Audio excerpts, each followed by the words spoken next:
In Columbus, Maria Durant, 6 News. Now, the home opener is already sold out, but there are still tickets available for other home games. Ray Crawford will be able to tell you all about it. It's going to be fun. I'm looking forward to it next. Special guest host Alexi Lalas, soccer star of the New England Revolution, the U.S. national team, the World Cup, 92, 96 Olympics. Are there any other teams I'm missing? No, you got him. I got him. Yeah. Okay, great. You know, I knew that you were a soccer star, but I've been learning about your other interests, and you're kind of like a Renaissance man. Ooh, that's very kind. What does that mean again? In the 14th century, Europe began the Renaissance. That's French for rebirth. There was great interest in art, literature, and science. Today, a Renaissance man is someone with many interests. Well, I mean, besides soccer, you play guitar, you play piano, you write your own music, you have a band. And, you know, I was hoping you could do some of that later, and maybe we could play some soccer? Yeah, definitely. You bring a ball? No. You didn't bring a ball? Forgot. Hang on. I probably got one at home. Come on, let's go see if we can find it. All right, we're going to go find a ball. We'll be right back. It's got to be here. Hang on, it might be upstairs. Let's go help him. You do your own laundry? Yeah. Hang on. Hang on, a couple more places. So what is this? Oh, that's it's a chest, basically, of a bunch of mementos from growing up. It's pretty neat. Is this you? That's me as a kid without my goatee. I grew that when I was like 3 or 4. Is this your favorite book? It's a couple of books. There's a children's book there, and then Stuart Little's in the background. Do you read to children? No, I just read children's books. What is this? This is hair right here. Coach of mine for the World Cup made me cut it off in order to be on the team. How did you feel about that? I was mad. I couldn't believe it. I was like, how can you make me cut my hair? And eventually I just took a step back and said, listen, this is something that I want to do. I want to play on this team. And it was a test to see whether I'd do it and how badly I wanted to be involved. But you did it. Yeah, I did it because I wanted to be on the team, and I wanted to do anything that I could to be on the team. Well, that's great. There's an Italian flag from the time that I spent a couple years in Italy after the World Cup. So you played in Italy, so you know Italian. Yep, I learned Italian. So you have to say something in Italian.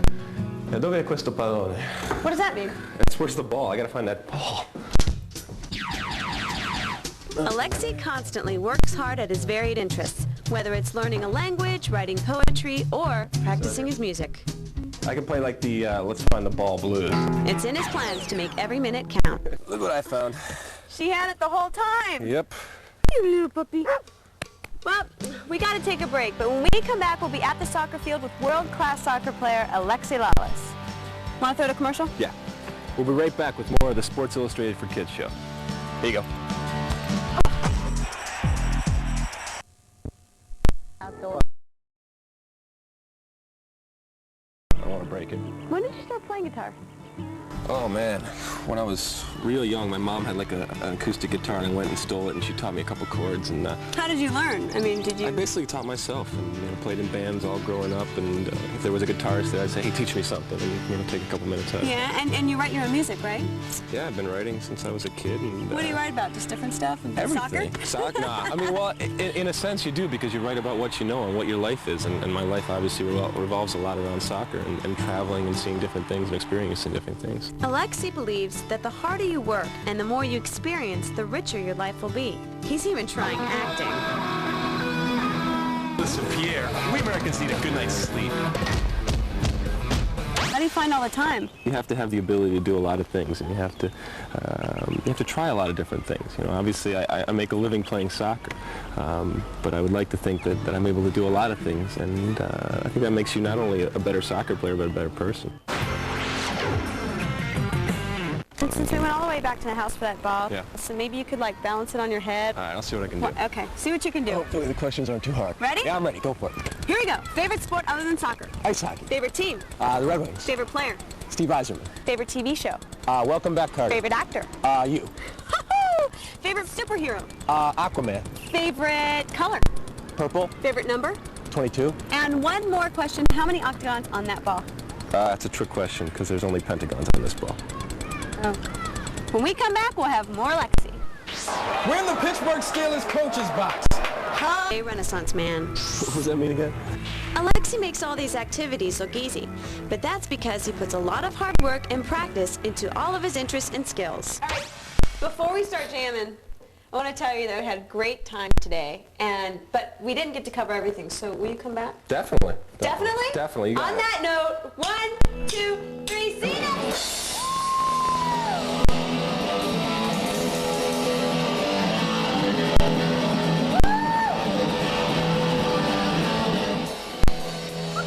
Hi, Nicky's kids. Hello, this is Alex from Country Day School, and I just want to say hi to my friends, Chris, Reed, and Alana. All right, you want to say Happy Mother's Day to your mom? Sure. Happy Mother's Day, Mom. Here's a big kiss for you. Mwah.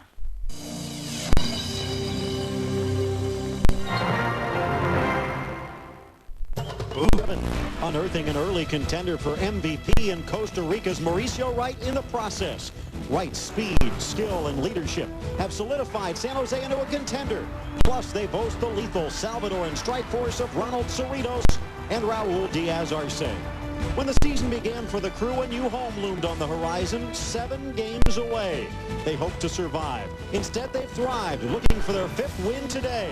With Stern John and Brian McBride, the youthful clash could have its hands full, keeping its net empty tonight. It's Columbus and San Jose next on ESPN.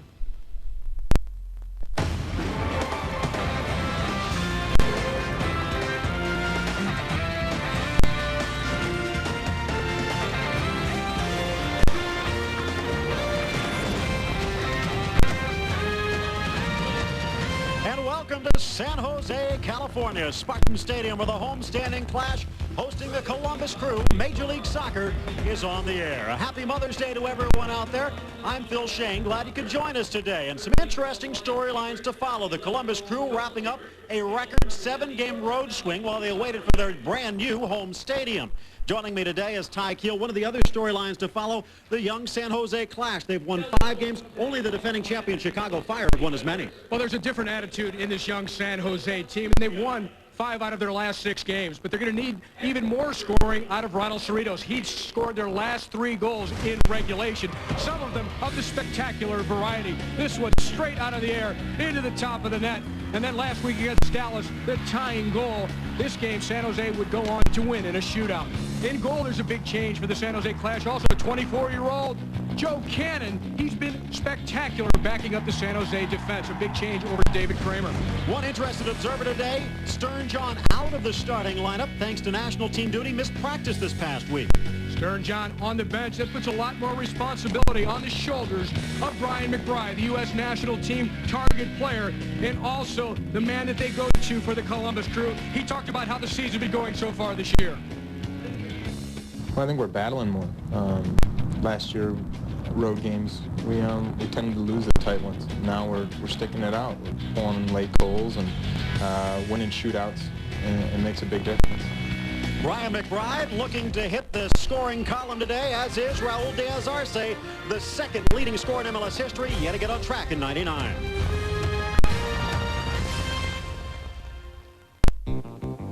Hi, I'm Bob Vila, and this is Craftsman innovation at its best. Robo Grip Pliers, the best-selling single tool in Sears history. Craftsman Robo Grip Pliers are the world's first self-adjusting one-handed pliers. The jaws automatically adjust for a perfect fit. The Craftsman Robo Grip's offset head and unique interlocking steel jaws are designed for maximum gripping power. The handle of the Craftsman Robo Grip Pliers is ergonomically designed, so it's comfortable and easy to use. And like other Craftsman hand tools, Robo Grip Pliers are guaranteed forever. Craftsman Robo Grip Pliers work on faucets, pipes, hoses, or auto repairs. They're so versatile, you'll find hundreds of uses for them. You'll reach for them first every time. Innovation made these pliers the best-selling single tool in Sears history. There's just one more example of how Craftsman makes anything possible. To order your Craftsman Robo Grip Pliers, get your Sears card or other credit card ready and call 1-800-582-1155. Call now. All right, everybody. If this one doesn't get your toe tapping, check your pulse. You may be dead.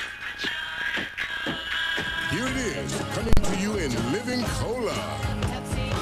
Refreshing Pepsi Cola.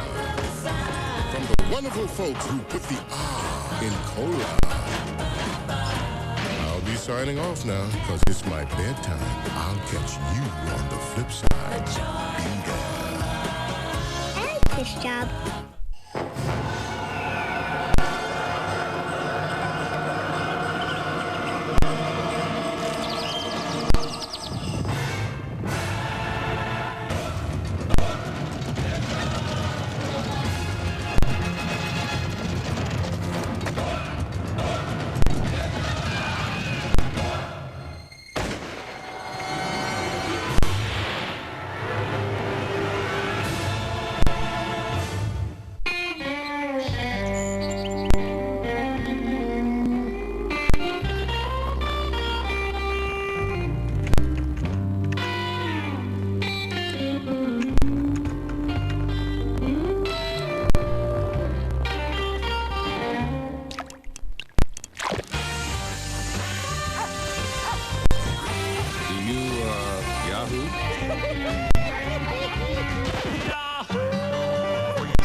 Major League Soccer game on ESPN is brought to you by Bic, the world's leading manufacturer of writing instruments, lighters, and shavers. Bic, your guarantee of quality. By Pepsi, the joy of cola. By Nike, and by Yahoo. Do you Yahoo? And back here at Spartan Stadium, just moments away from the opening kick, fans still filing in. One person who is already here, although many somewhat surprised. Jurgen Sommer got hurt. Mark Doherty stepped in, back in the win column, and in fact, he could tie Tony Meola for second all-time later today. And then sweeping for the Columbus Crew, number 5, a familiar face, Thomas Dooley. He'll turn 38 this week. He's the dean of defenders in MLS, now retired from the U.S. national team. And up front, Brian McBride, all the focus goes to him in the attack for the Columbus Crew. Talked about players unexpected to be here. Joe Cannon stepping in for an injured David Kramer and has not given the job back. 21 wins in the A-League last year.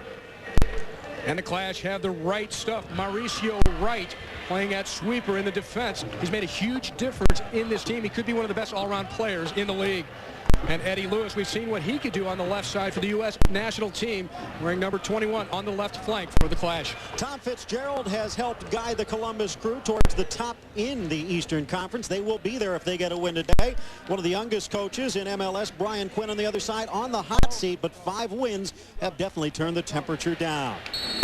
We're underway as the light-clad crew starting out from the right to the left and wearing the dark jerseys today on a relatively warm spring California day, a homestanding clash. Raul Diaz-Arce challenges against Thomas Dooley on that one. A couple of experienced veterans going head-to-head, and the first foul of the game, it will not be the last against that man, Wade Barrett. Barrett's job trying to contain Andrew Williams. Andy Williams, the young Jamaican, in the starting lineup today. Stern John, the young Trinidadian, is out. And that's a little bit of a controversial move by Tom Fitzgerald, Ty. Well, part of that Caribbean connection missing in Stern John. Stern John played just a couple of days ago for Trinidad in a game against South Africa. And I talked to Tom Fitzgerald before the match, and he said, you know, those guys, they just played 2 days ago. They're a little bit tired. They'd missed all the practices. And he said, Brian McBride and Jeff Cunningham ran so well together during practice all week. He wanted to try them out together up front today for Columbus. And here's Billy Thompson in there, part of the Ansel Elcock equation. Thompson gets a lucky bounce. The former Bruin into the box, loses his footing and lost his grip on the turf as the ball goes out for a goal kick. These two teams relatively evenly matched in their relatively young MLS history. The home teams, as you might expect, getting the advantage. And take a look at that last figure.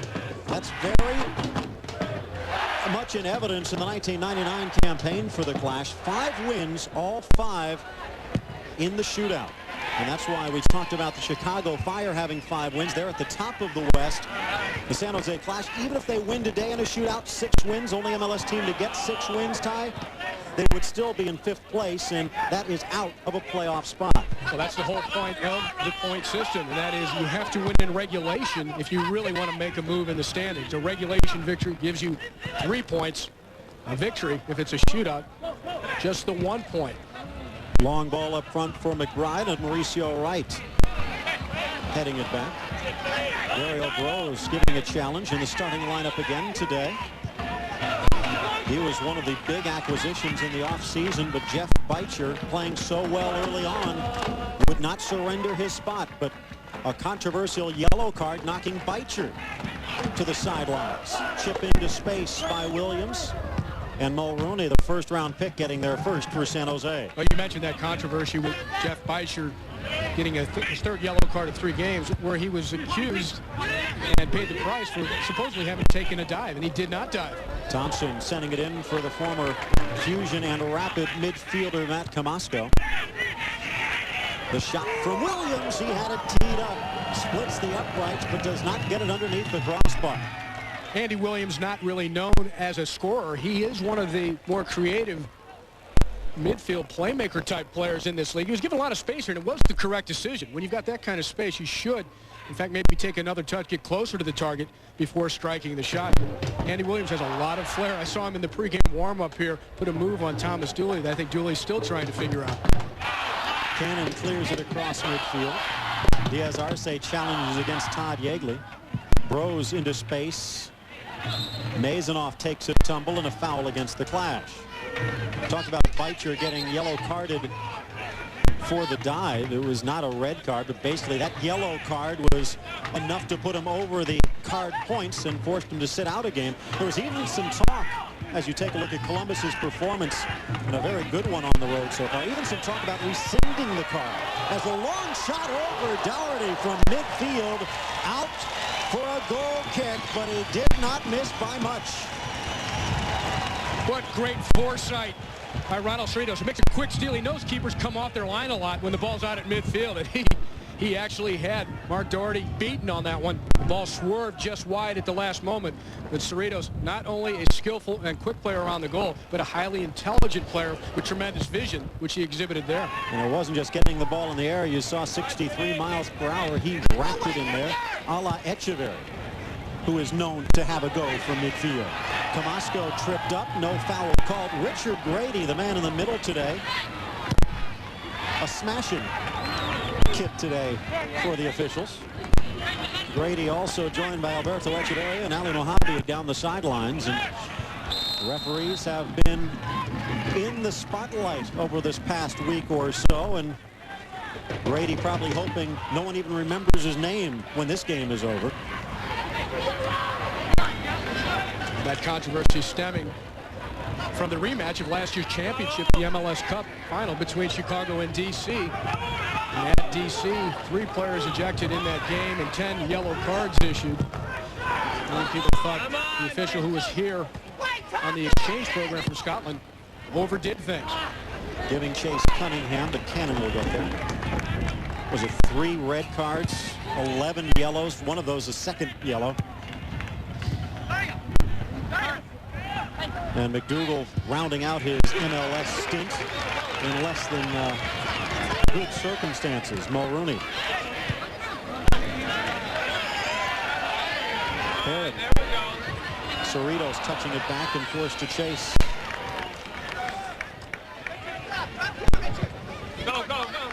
Long ball for Mulrooney. Thompson heads it clear.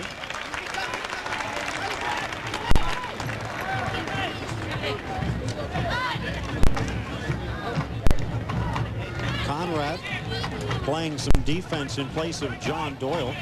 No controversy on Doyle's ejection. Doyle 7 minutes into San Jose's last game against Dallas. Knocked down Ted Eck with a 2-footed challenge.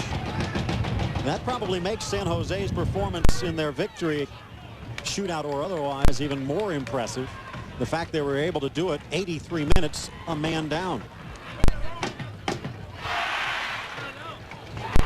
Well, for San Jose, they've been playing a man down quite a bit this season, and Mauricio Wright has held the defense together. He's wearing the armband today, wearing number 19 in black for San Jose. And when you're a man down, it puts that extra pressure back there, and he has been solid as Fort Knox. Tomasco, a nice job to keep it in play. Touches it to the top of the box for Cunningham. Cannot get past Mauricio Wright. The white-shirted Clash still track the ball back. Yeagley near side for Mazonoff, the former Hoosiers combining, but the end result, not what you would hope. Nice turn by Williams. Slow pass intercepted by Conrad. Thompson challenges in on Mulrooney and whistled for a foul. As we look at this Columbus Crew team, Thompson's been doing well out on the left flank after not playing much early in the season. That ball played through initially by Andy Williams, a foul there called against Thompson. But this Columbus Crew team on top in the Eastern Conference, one of the reasons is they have so much depth. They can afford to sit a Stern John and put a Jeff Cunningham on when Stern John's maybe a little bit tired from traveling so far from playing in that international for Trinidad against South Africa. They also have guys waiting on the bench, such as Ansel Elcock on the one side, or Jason Farrell, who scored the game-winning goal in Columbus's last regular season game. So right now, Tom Fitzgerald, the Columbus coach, he's trying to keep everybody guessing as far as who deserves to be a starter. Matt Tomasco has played some defensive midfield. Now he's out on the right side. And what it comes right down to, when you've got depth, you'll get the results in the long term. And that's why Columbus is going to be a strong team all season. Still something San Jose is trying to pick up. Their bench nowhere near the strength that Columbus has, but that's one of the reasons why the Crew comes in as an early favorite for an Eastern Conference champion. And the way DC has struggled this year, maybe those early picks for the Crew are solid. One of the players on the Crew bench you did not mention actually did get a little bit of starting time last year, and perhaps a future international, has some youth national team caps. Brian West, a speedy winger who can also play in the attack. Cross from Mazonoff. Camacho, the flag comes up, offside. Good call. Still no score, 9 minutes in. Talked about the Columbus Crew 7 games on the road. Their first home game and their brand new digs next week against the Revolution. You can see it on ESPN2. The long shot again over Dougherty. Seems like perhaps San Jose might have seen something in the tapes. That's the second long shot they have taken. Yeah, they've been watching Mark Dougherty, and they know he plays well off his line. The other thing here, Phil, I walked it off. This field's only 108 yards long. Maybe 10 yards shorter than some MLS fields, maybe 12 yards shorter than some MLS fields. So when you're at the halfway line, you're closer to that goal than you think.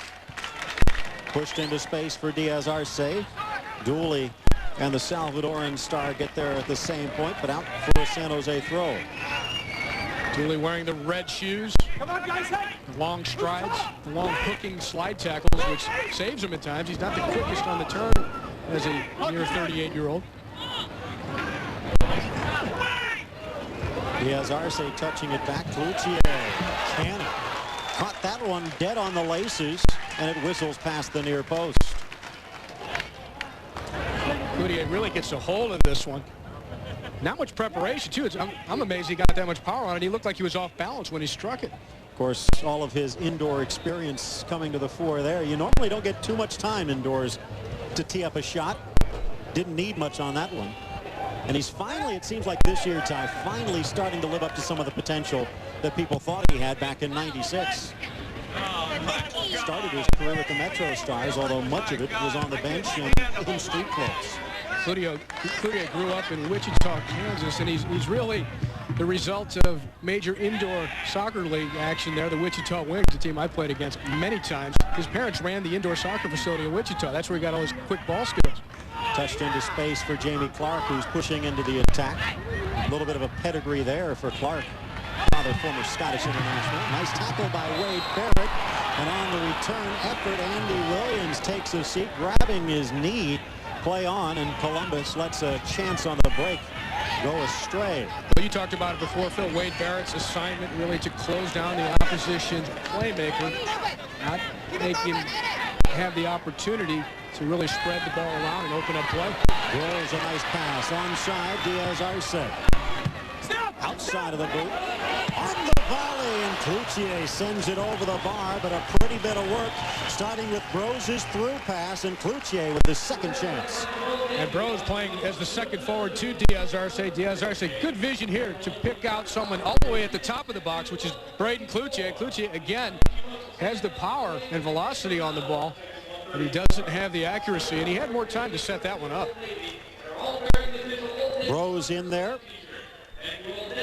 Brose has been interchanging positions with Ronald Cerritos. On paper, Brose is trailing the two front runners, Cerritos and Diaz Arce. But Brose will go forward, and Cerritos will sneak back into midfield at times because he does have good vision, good passing ability, and can play make from there.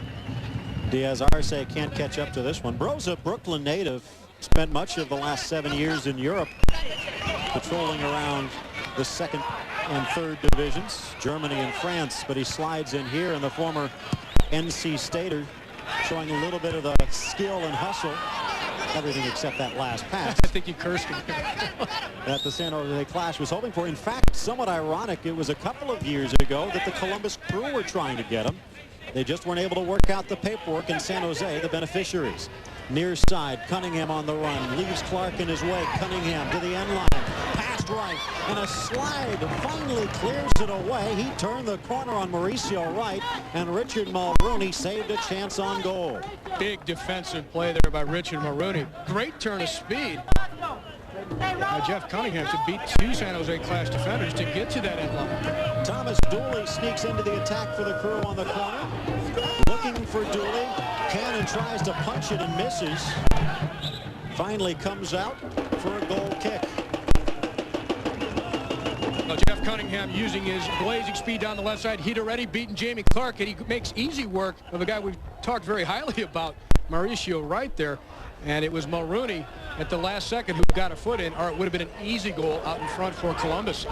But the ensuing corner kick, Phil, when you've got Brian McBride in there, who do you want marking him on the San Jose Clash roster? Normally you'd say John Doyle.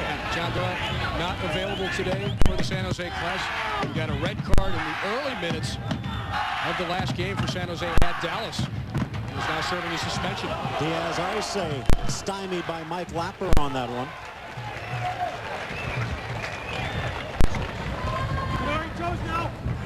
Corner kick upcoming for San Jose. Diaz Arce, always a potent force in the air. Listed at only 5'9", but he plays bigger than that.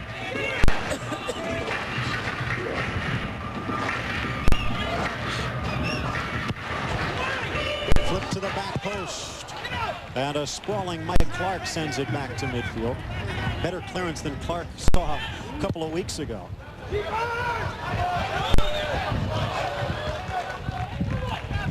Already out to the top of the box to grab that one and rifles it out to Camasco.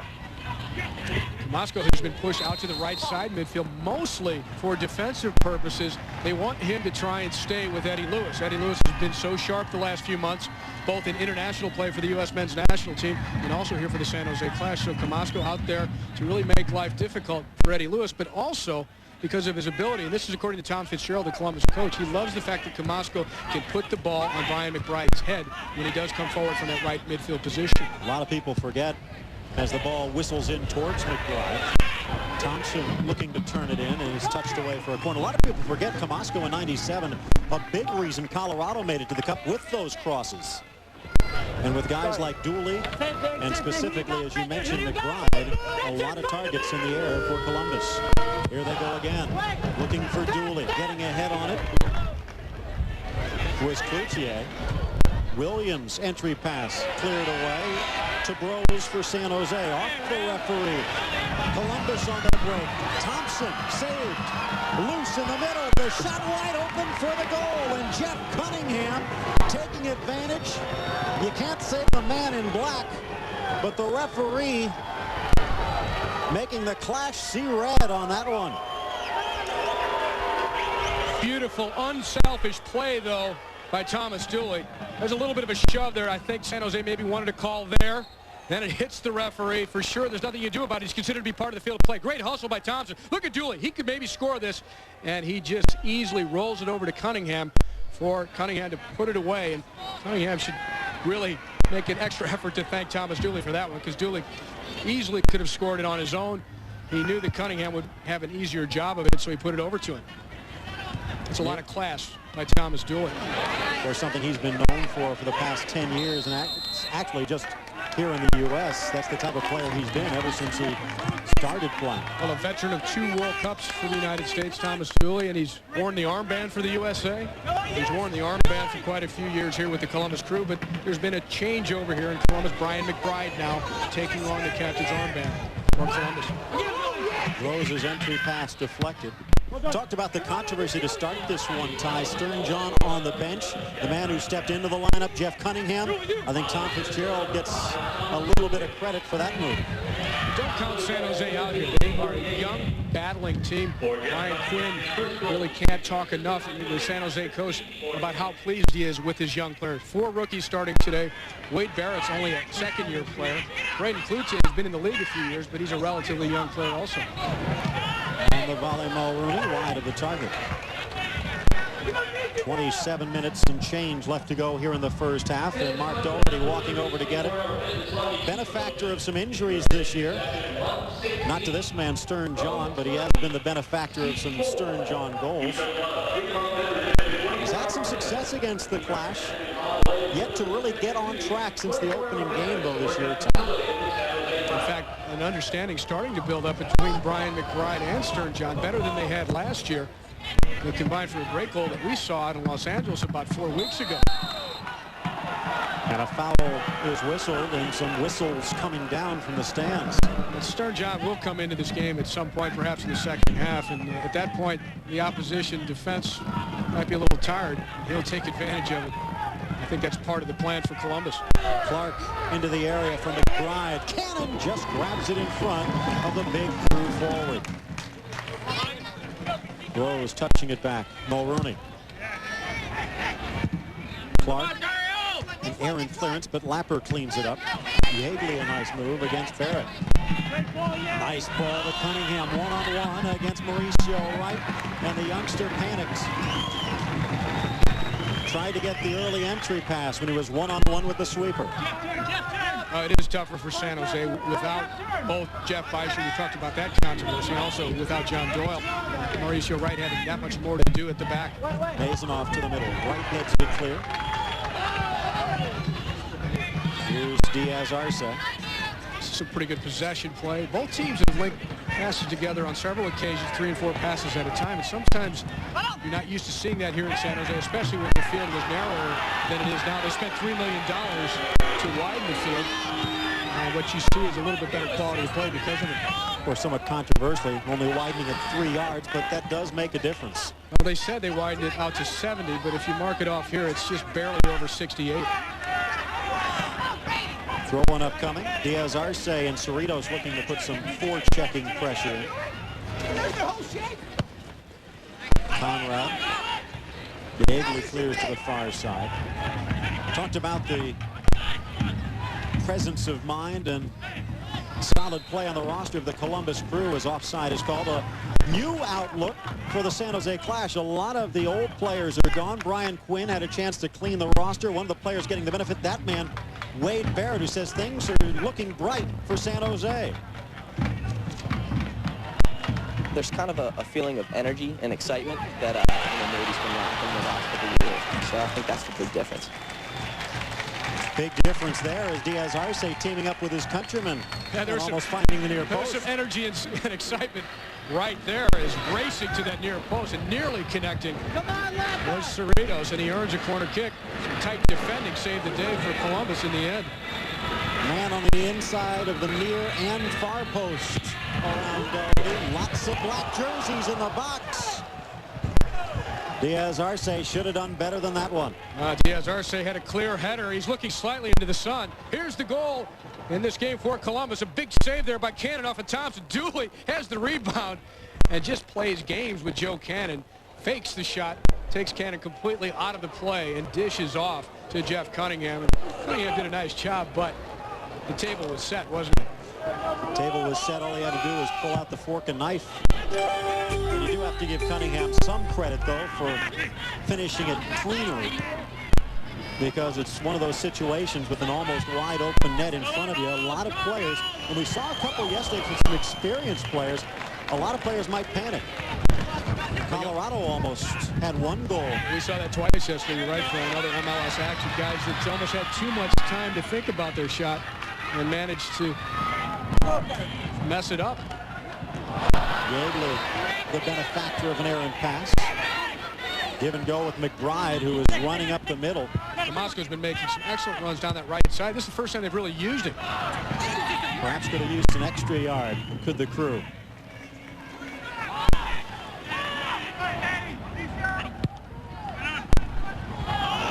Great ball by Eddie Lewis there into Wade Barrett. One touch. A driven ball into him, and he took some speed off and laid it right into Barrett's feet. Thompson took it right off of Brosier's feet, and Columbus heading back the other way. Here's Yeagley. Dooley very cool with his passes out of the back. Williams trying to catch up to that one and forces the clearance. Midway point of the first half, 1-0 Columbus on the goal. Take the throw, please. Take the throw. Good. Williams to the end line. Nice cut and almost had Mulrooney in his way. Dooley under pressure. And Lapper plays it back to Dooley. Next Sunday, the U.S. women team with Mia Hamm continuing her quest for the all-time scoring mark, taking on Holland in a Women's World Cup precursor. Sunday, 2 p.m. Eastern. All working its way towards the Women's World Cup. You'll see it on ABC, ESPN, and ESPN2. Rose, almost a handball, unintentional, no call, and Tomasco clears up Phil Shane, Ty Keogh with you here in San Jose. The San Jose Clash looking for their 6th win of the year, their first in regulation. However, they're going to have to come from behind as you look at the Budweiser scoring summary. Cunningham, the beneficiary of some unselfish play from Thomas Dooley.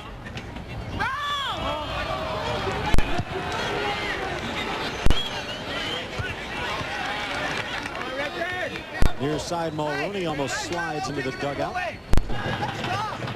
Jimmy Conrad winning that head ball very well at the back for the San Jose Clash. The Clash left him one-on-one with a lot of space there with Jeff Cunningham. You're talking about a flat-out race for speed there. So far, Conrad has been staying with Cunningham, at least on this left side. In the goal situation, couldn't really blame Conrad at all, even though he's been marking Cunningham much of the game. In the middle for Barrett with some space in front of him. Diaz Arce was open on the wing. He looks for Lewis cutting in. A back heel for Cerritos. And Cerritos slowed down slightly, and the Columbus defense did not give him a chance to catch up. Real nice run from Eddie Lewis. He slants in from the left side to get into the box. But I would have liked to have seen him hit that first-time shot rather than taking the extra touch. The extra touch took him to a worse angle. Then he had to try that heel pass, which heel passes in general have a lower percentage of success.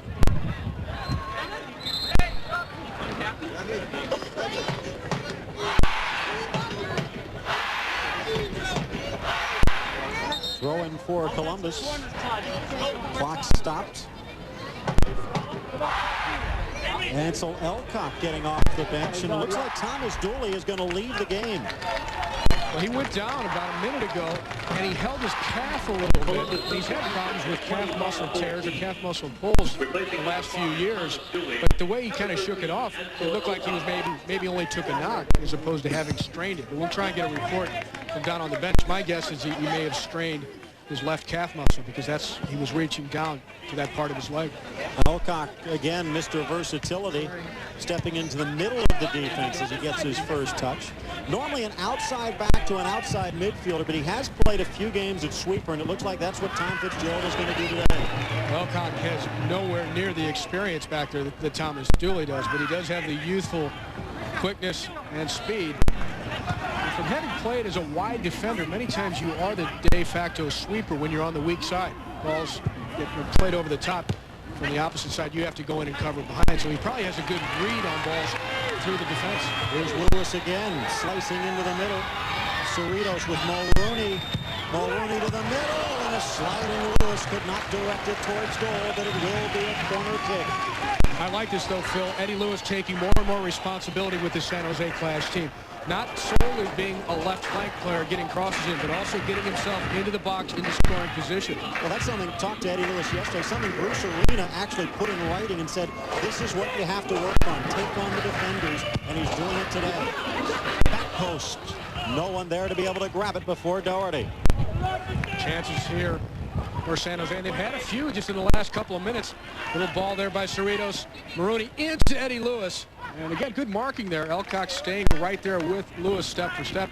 And that's the second or third time we've seen good attacks by San Jose. It didn't quite bear fruit because Columbus was so tight and marking with the back. Ray Barrett with some space in front for Clark. But the field a little too short on that one. And San Jose with 17.5 minutes left to go. That last statistic we had up on the board there, we said what a young battling team this is this year for San Jose. They've given up the first goal on 4 occasions this season, and they've won 3 of those games. Diaz Arce leaves it. Cerritos tries to shoot. Blasted away. Cloutier actually getting the benefit of a 50-50 foul. That sheer hustle there from a couple of midfielders for the San Jose Clash. Cloutier was fouled, but just before that, Dario Rose went up and was bumped pretty severely, in fact, by Mazanoff, but still managed to help shake the ball loose. So they're putting the pressure on, and San Jose has this battling spirit that we talked about, and they're in the habit now of making comebacks, and that's a sign of a young team that wants to go places. Take a look at the 3 guys around here that would not want to be Mark Doherty. You know what Cerritos can do? Eddie Lewis's left foot lethal, but Dario Rose might have the strongest foot of the 3. And with that in mind, a 5-man wall. Cerritos tries to bend it to the corner, but will not get a goal on that one. No problem for Mark Doherty, filling in for the ailing Jurgen Sommer. Sommer, there's still no distinct deadline on when he may come back from his knee surgery. They say midsummer. That's rather vague.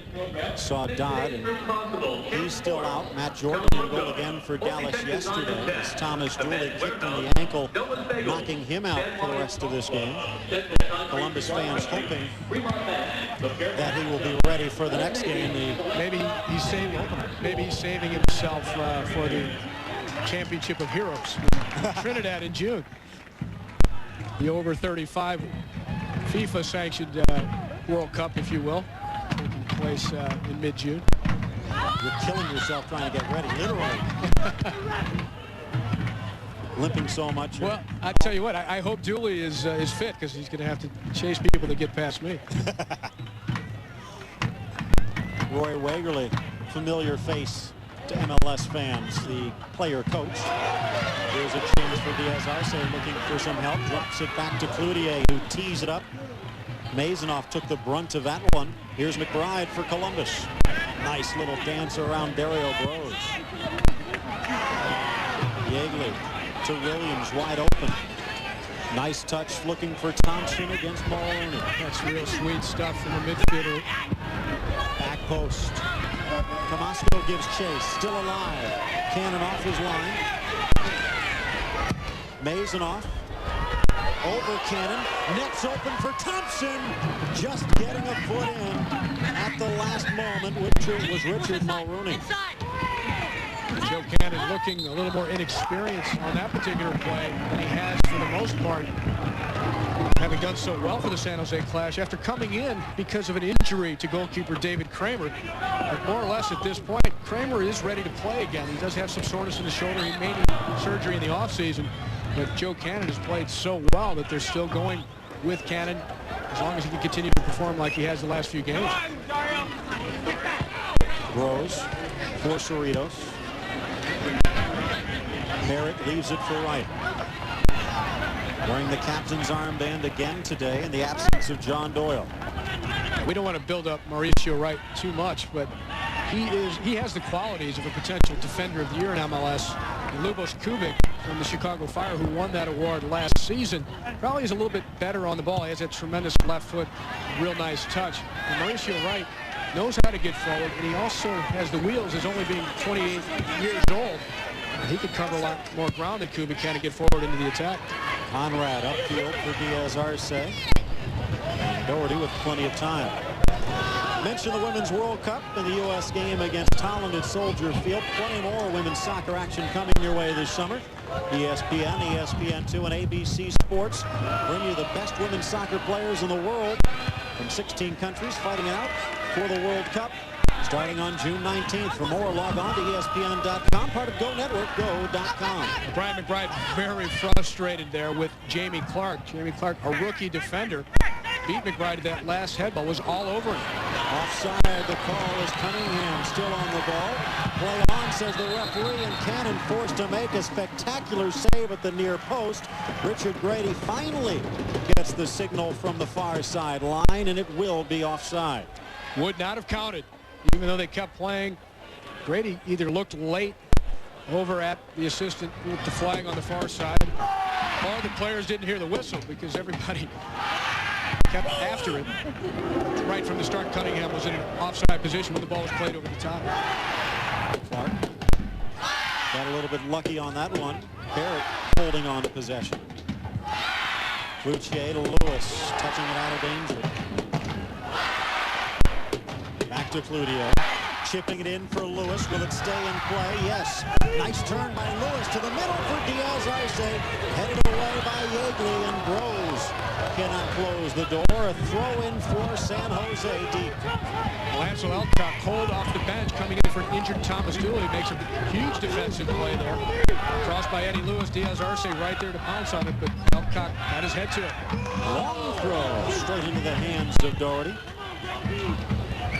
Doherty for Columbus actually grew up in this area. Born in Santa Clara, played at Fresno State, helped guide them to the Final Four in 1986 in NCAA play. But today, rooting against his hometown team. Here's Cerritos. Nice bit of work. In for Diaz Arce. Clark heads it high for Columbus. Rose can't get it past Lapper. A very big back line for Columbus, one of the biggest in the league. And a smart clearance there by Mike Clark when he went to head that ball. When you're heading to score, you head down, as we've seen Stern John and Brian McBride do many times, and Raul Diaz Arce for that matter. When you're heading defensively, you do want to get some height. During the hang time, you can get another 4 or 5 guys back into defensive positions to protect your goal. Also gives your goalkeeper time to react. Mulrooney almost has his pocket picked by Mazonoff. Conrad upfield to Cerritos, holding off Flapper, finding Cloutier. Nice turn by Williams for Columbus on the giveaway. McBride, an early touch to Cunningham. That's a pass you would not have seen Brian McBride make 2 years ago, but after playing with Stern John so much, he's had to change his game, and Cunningham almost a benefactor on that one. Good job, Robo. Back to Doherty. Pressured by Cerritos. That was almost a very dangerous touch. Whoa. A dangerous touch on the far sideline as Camasco and Lewis collide. Well, we mentioned that battle earlier. Camasco really has been moved to the right side to try and contain Eddie Lewis. This time Eddie Lewis maybe seeing a chance to pay him back a little bit. Camasco known as a very physical player. Lewis more as an attacking finesse player, although he can work hard and scrap. On that one, it looked like he went after Camasco. Barrett not expecting the pass. Mazonoff tackled by Cloutier, getting up slowly. Here's Lapper against Bros. Lapper for Mays. Cunningham. Mazonoff against Cloutier. Thompson expecting some help, and San Jose picks it off. Good early ball by Barrett out of midfield there to find Cerritos. Diaz Arce, the only Clash player in the offensive side, though. Pushing forward in numbers as we speak. Conrad has switched to the left side. He's open on the wing. The pass to Lewis off target. But again, Lewis showing that newfound tendency to cut inside, which adds variety to his play and keeps the opposition guessing. Conrad hurt on a collision with Cloutier. Play on to San Jose. Wright still in play. Tries for the nutmeg against Yeagley. A little too much flash. He really had an opportunity to cross the ball with his left foot, and he hesitated. Nice speed from Cunningham. McBride open in the middle. He finds him. McBride stops. The deflection to Cunningham, and the shot off target. Talk about unselfish play, and it almost paid off in a second Crew goal. Counterattacking now the Columbus Crew with the lead, and Cunningham breaks free, but unselfish, good vision, gets it to McBride. McBride hesitates here. Another great hustle defensively by Richard Mulrooney. The final shot there off target. Here's McBride, and there's the hustle by Mulrooney to get a touch in. It goes back to Cunningham, and he slices it just a bit much, and it goes wide at the near side. Mulrooney twice has made defensive plays that stop Columbus Crew goals, so the right midfielder for the Clash making a difference. Lewis gets past Camasco to the middle. Cerritos, 2 defenders around him. The wind picking up. Not playing much of a role so far today, though. San Jose getting the better of the corners. 7.5 minutes left to go in the first half. Cunningham's goal in the 15th minute, the only tally. Loose ball. Oh, and an acrobatic flick. It's Jamie Clark, the defender. We're tied at 1.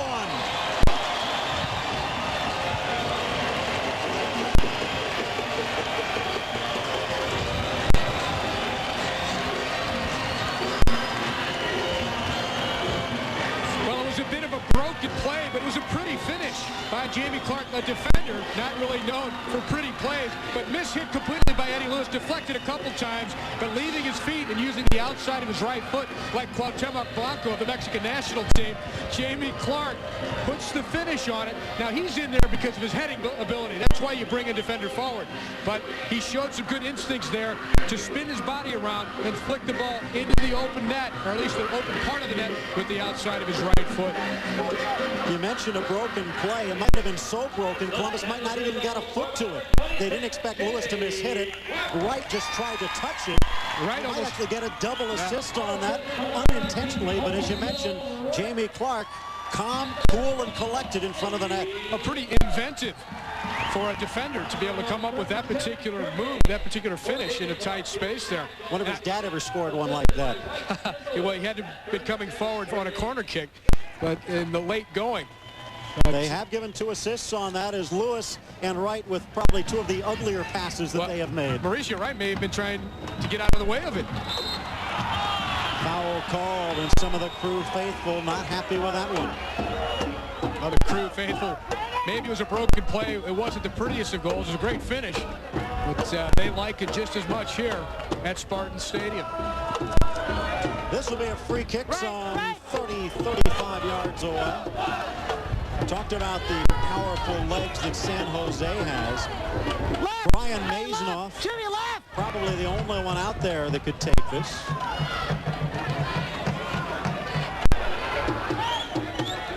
Yeagley has been known to take a free kick or two, and if Williams did, most likely it would be a pass. This is pretty far out, and we don't have any David Beckhams or Sinisa Mihailovics. We do have a Joe Cannon, though. Cannon looking sharp on that one, but there was not that much velocity on that shot by Andy Williams. Had a good little bend to it. Far side Clark. Mike Clark, that is. McBride fighting it free down the line, and a throw in for Columbus.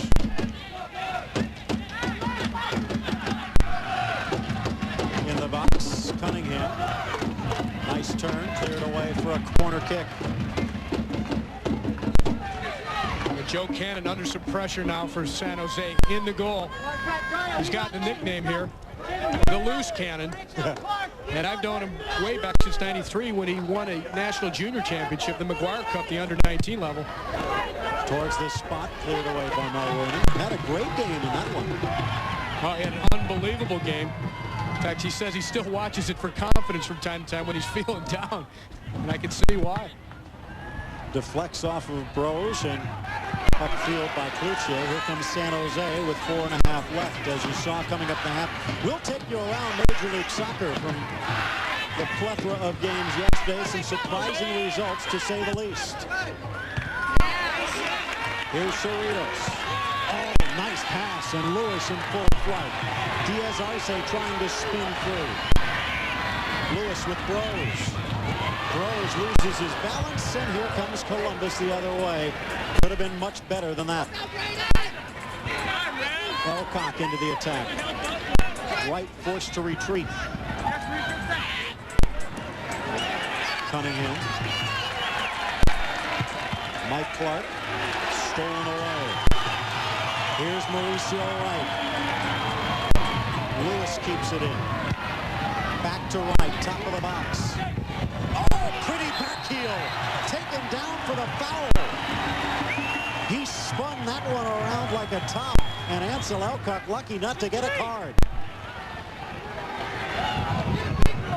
Left Elcock in his wake if he was able to keep his feet.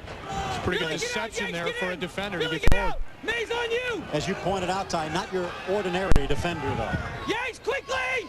Good! Dangerous position, as Doherty knows. Bros and Lewis. This is most likely set up for the right-footed shooter. That will be Bros. Unless Lewis is going to curl it to the back post.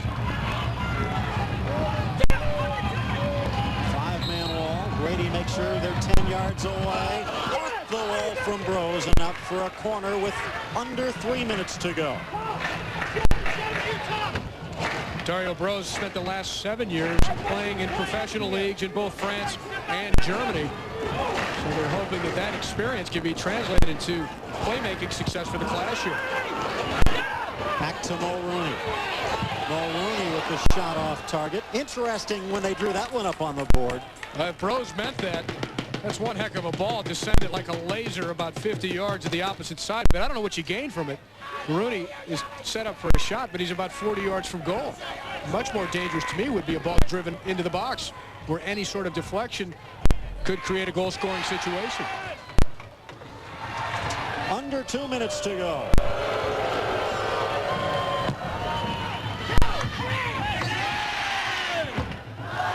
First half winding to a close, and the crowd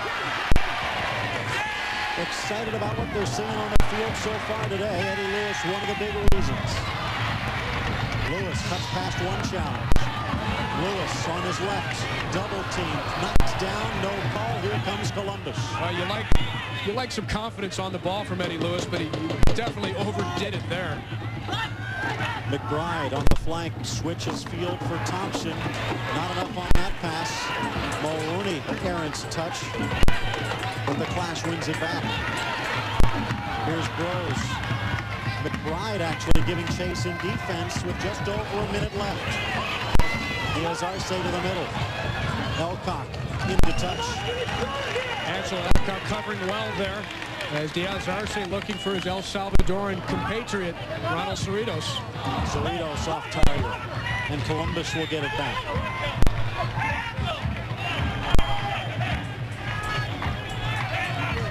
Good look at Ronald Cerritos, the Clash MVP the last 2 seasons. About 30 seconds left to go. Cunningham, the goal scorer, from Dooley and Thompson. All three getting their first points. Tied up on the second goal by rookie defender Jamie Clark on the ball now, as he got some nice touches from Lewis. And that man, Mauricio Wright, unintentional, but nice nonetheless when it ends in the back of the net. Here's Wright trying to get around Camasco, no call with 10 seconds left. Cunningham and Aaron touch, and it looks like it will end in the midfield. They do call a foul, but with 4, 3, 2, and 1, the first half will end in a draw. 1-1 the score. Jeff Cunningham in the 16th, and Jamie Clark in the 38th. The festivities come your way next.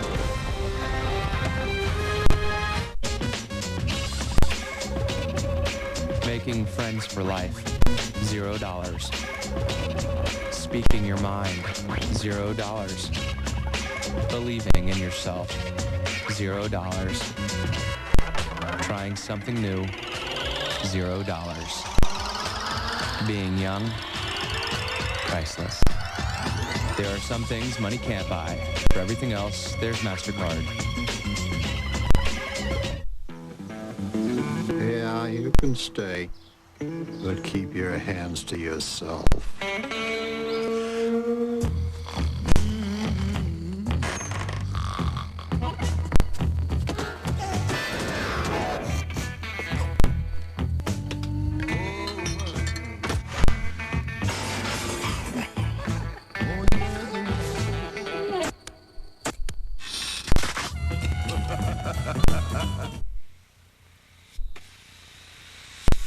This is it. What you have to do. Same time every year, right? Well, not anymore. New Olympic Maximum with the exclusive Olympic Maximum will still be hard at work. Twice the protection, half the work, guaranteed. In the battle against athlete's foot, you gotta have boom, tough actin' Tenactin. Nothing stops the itching, burning, and cracking like clinically proven Tenactin antifungals. They're so tough they can even prevent athlete's foot. Get boom, tough actin' Tenactin. Who can solve this? Mr. Montez. Last Saturday in the Army Reserve, I linked up 40 tanks, 60 Humvees, and 7,000 troops. On Monday, class was no sweat. Not bad, Mr. Montez. As little as 1 weekend a month, 2 weeks a year. Army Reserve. I want to love you, love you. I want to hold you, I want to need you, and love you some more.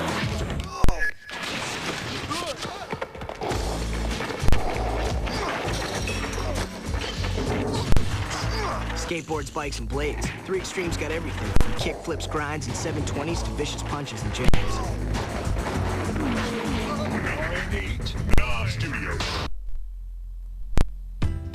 ESPN's coverage of Major League Soccer is brought to you by the United States Army Reserve. Be all you can be. By MasterCard, official card of MLS and friend of soccer fanatics everywhere. And by Nike. Perhaps a future Clash son in the making on this Mother's Day in San Jose. Plenty of MLS highlights this past weekend. In fact, plenty of them yesterday, starting out in D.C. DC United victorious. This game here, a great setup, in fact. And Jaime Moreno got what would be the game-winning goal. Going to a shootout after a scoreless regulation, Miami and New England. The New England native Jay Heats denied. And the man who's been dodging getting cut off the roster, Paulo Dos Santos, ends up getting the victory for New England in the shootout. 1-0. And in an upset, the Tampa Bay Mutiny able to defeat MLS champion Chicago Fire. Ramos set up Guittardi for the Tampa Bay Mutiny goal, and RT Moore scored on a shootout to end up winning that one for Tampa Bay. Meanwhile, one more play as far as the shootout goes. RT Moore trying to get it past Zach Thornton for the goal, was unable to, and Chicago last chance. Goalkeeper Scott Garlick stopping his 5th straight shootout attempt against Pogrozny. Mutiny win it 2-1. And in the Cotton Bowl, with Dallas, the Colorado Rapids managed to prevail. Chris Martinez shoots and finishes his shootout opportunity. And then goalkeeper for the Colorado Rapids, Marcus Hahnemann, comes up big, stopping Chad Deering. And that's a shootout victory for Colorado at Dallas. And of course, MLS results. Take a look at what happened yesterday. The goal and that assist you saw from Roy Lassiter, pushing him further up the scoring chart. DC gets the win. Miami scoreless on the road. Chicago and Tampa Bay goes to another shootout. Guittardi climbing up into the top 5 in scoring, and Jason Price tied for the goal-scoring lead with his 7th. Kansas City got its first win of the year. 10-10-220 presents WCW Slamboree. Sunday, May 9th, live and only on pay-per-view. Catch all the action on Time Warner Home Theater.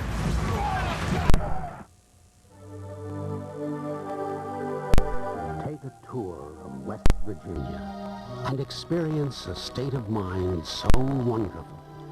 They say it's almost heaven. For golf, fishing, and mountain biking, from world-class resorts to rustic cabins, call 1-800-CALL-WVA and request your free travel guide. West Virginia, wild and wonderful. 4 p.m. on ESPN. What the heck was that? All these teams are chasing with the Yankees. What's going on? I don't know. Hold the club like you're holding a bird. You don't want to hold it too tight that you crush him, or too loose that he flies away. Head behind the ball.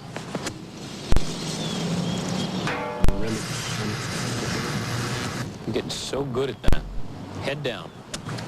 That is nice. Got him. Why do I get up when other people are just coming home for the night?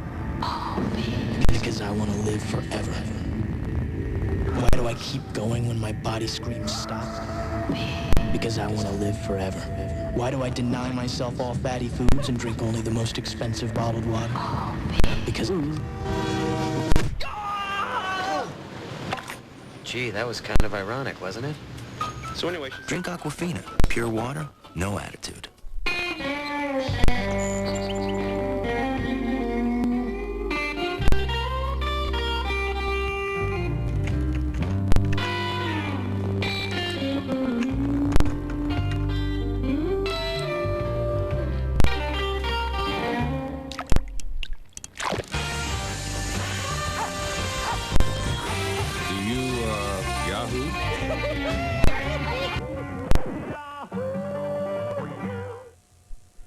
Goals from Cunningham and Clark in the first half. We're tied at 1 at the break.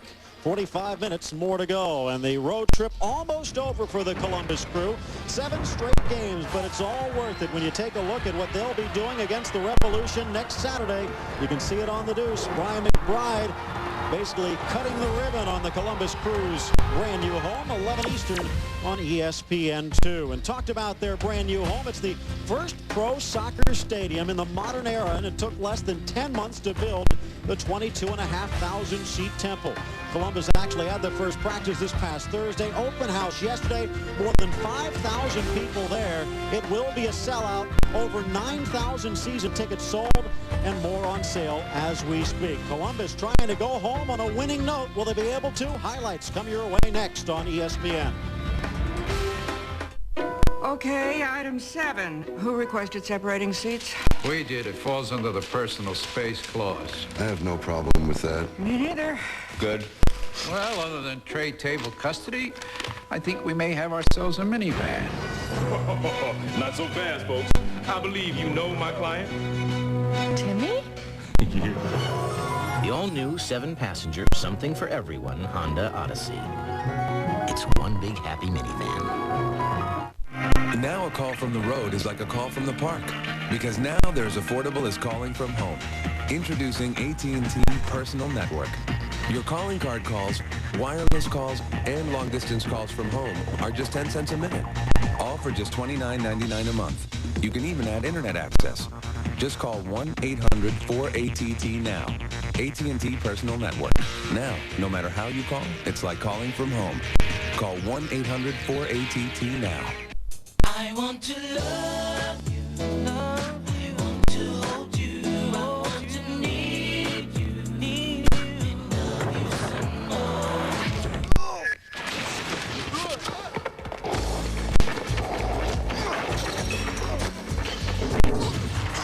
Skateboards, bikes, and blades. 3 Extreme's got everything from kick flips, grinds, and 720s to vicious punches and jabs. 9-8, Nah Studios. Hey, Jen, we're counting on you. Last weekend in the Army Reserve, I had to refuel 6 Apache helicopters in 30 minutes. That got me ready to do battle on Monday. Hey, not too shabby. As little as 1 weekend a month, 2 weeks a year. Army Reserve. In the battle against athlete's foot, you gotta have, boom, tough actin' tenactin. Nothing stops the itching, burning, and cracking like clinically proven tenactin antifungals. They're so tough, they can even prevent athlete's foot. Get boom, tough actin' tenactin.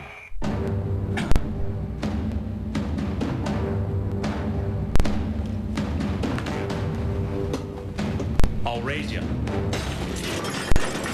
Pontiac Excitement 400, Saturday at 7:30, NASCAR on ESPN. Later on Sports Center, how would Allen Iverson fare in his first NBA playoff game? The Avs and Wings square off for another battle in their intense rivalry, and Derek Jeter looks to continue his torrid hitting. Sports Center at 7 p.m. Eastern Time. This copyrighted telecast of Major League Soccer and ESPN cannot be retransmitted, reproduced, or rebroadcast without the expressed written consent of Major League Soccer and ESPN.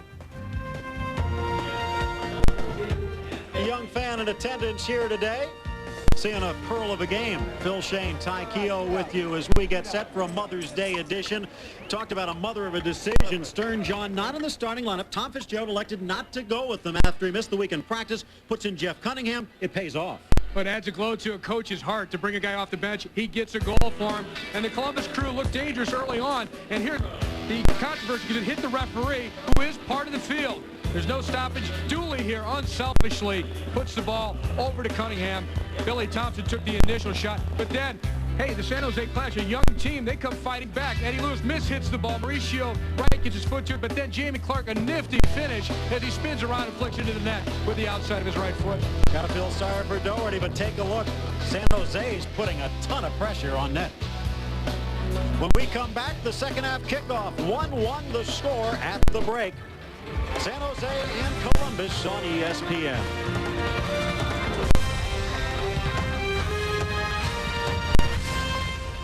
Wyandotte Lake says, add up the value and save big with our best ever season pass deal. Buy a 4-pack at Kroger right now for just $36.25 per person and get unlimited visits, unlimited fun. Visit just twice and your pass is paid for. You get free parking, a big bonus book packed with over $400 in savings. Bring a friend discount deals. Discounts for our spooky Hallow Scream celebration. You save hundreds. Wyandotte Lake is packed with family fun by land and by sea. So don't wait. Get to Kroger now and get your Wyandotte Lake season pass and save. Hurry, this offer ends soon. Why Value Vision? It's where great products and value come to television. It's exclusive jewelry you can't find anywhere else. I think we make shopping fun. Value Vision means hot fashions at cool prices. We're not like everyone else. We're a little different. Value Vision is great electronics that just make sense. Why Value Vision? We're real. What more can I say? Great products, great people. That's Value Vision. Take a look at us today.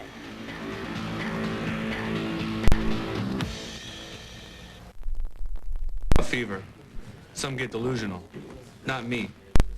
Nor do my friends the Blue Giraffe or the Orange Hippo.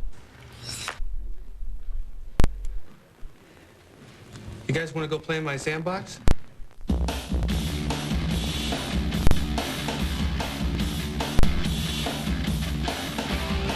top senior hitters head to the desert for the Las Vegas Senior Classic. Coverage begins Friday at 3 on ESPN. Now, what'll it be, sweetheart? Let me guess. A nice, cold Pepsi. I wouldn't want to hear one of those crazy voices of yours, huh? Honey, you ain't heard nothing yet. Hit it, fellas.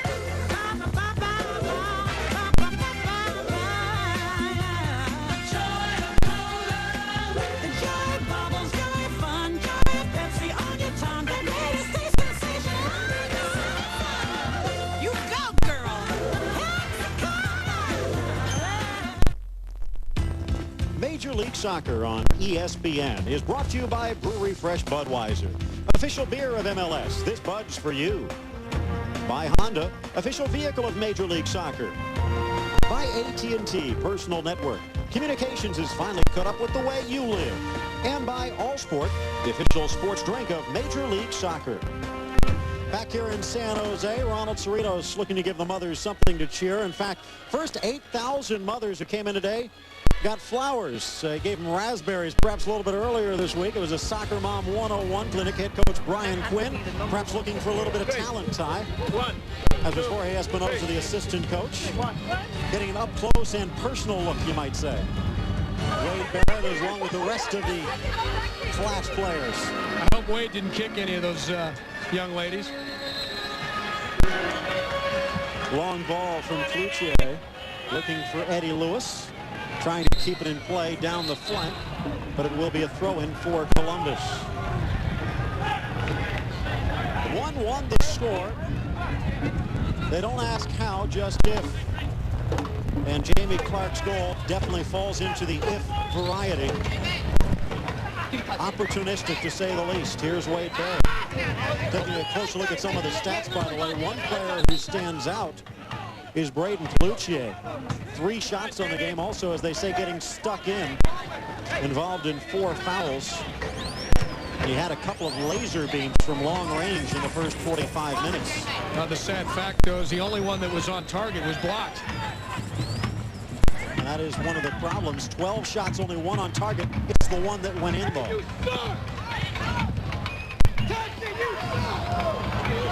on the far side. Mulrooney stepping into the attack. Cloutier tripped up on the hard tackle from Mazonoff. Flash wearing the black, moving from the right to the left in the second half, and the light-clad crew looking to go home on a winning note. 7 straight games to start the season. We talked with Tom Fitzgerald early on, Ty, and he was just saying, give me 3 wins, maybe 4, I'll be really happy. If they get a win today, they'll have 5. With 16 of their remaining 25 games at home. Nice ball. Good dummy run there by Diaz Arce, but the Cerritos didn't pick up on it that well. Diaz Arce against Elcott, who's in there for the injured Thomas Dooley. Phil, we've been watching Manchester United the last few weeks, and you see Dwight York and Andy Cole, the 2 front runners for Manchester United, always try that. The ball's played through. One of them steps over, dummies it for the second forward, and they work it to a T. And here you've got 2 guys that play together on the El Salvador national team. Obviously, they speak the same language and so forth, but they lacked that coordination on that last play. Diaz Arce let it run on, and Cerritos reacted late. Of course, that is one of the reasons Brian Quinn, Renato Capobianco ended up going out to get Raul Diaz Arce, was to hope they could get that chemistry, and as you're saying, it's just not there. What do you think the reason is? They haven't been together all that long yet in this particular setting. And Diaz Arce going through a very rough patch. Cerrito's still scoring on a regular pace. In fact, he's scored the last 3 goals up until this game that the Clash had had this season. Tomasco tries to feed it in, and Cunningham's speed hurt him there. Actually ended up outlacing the ball, getting up a little gingerly.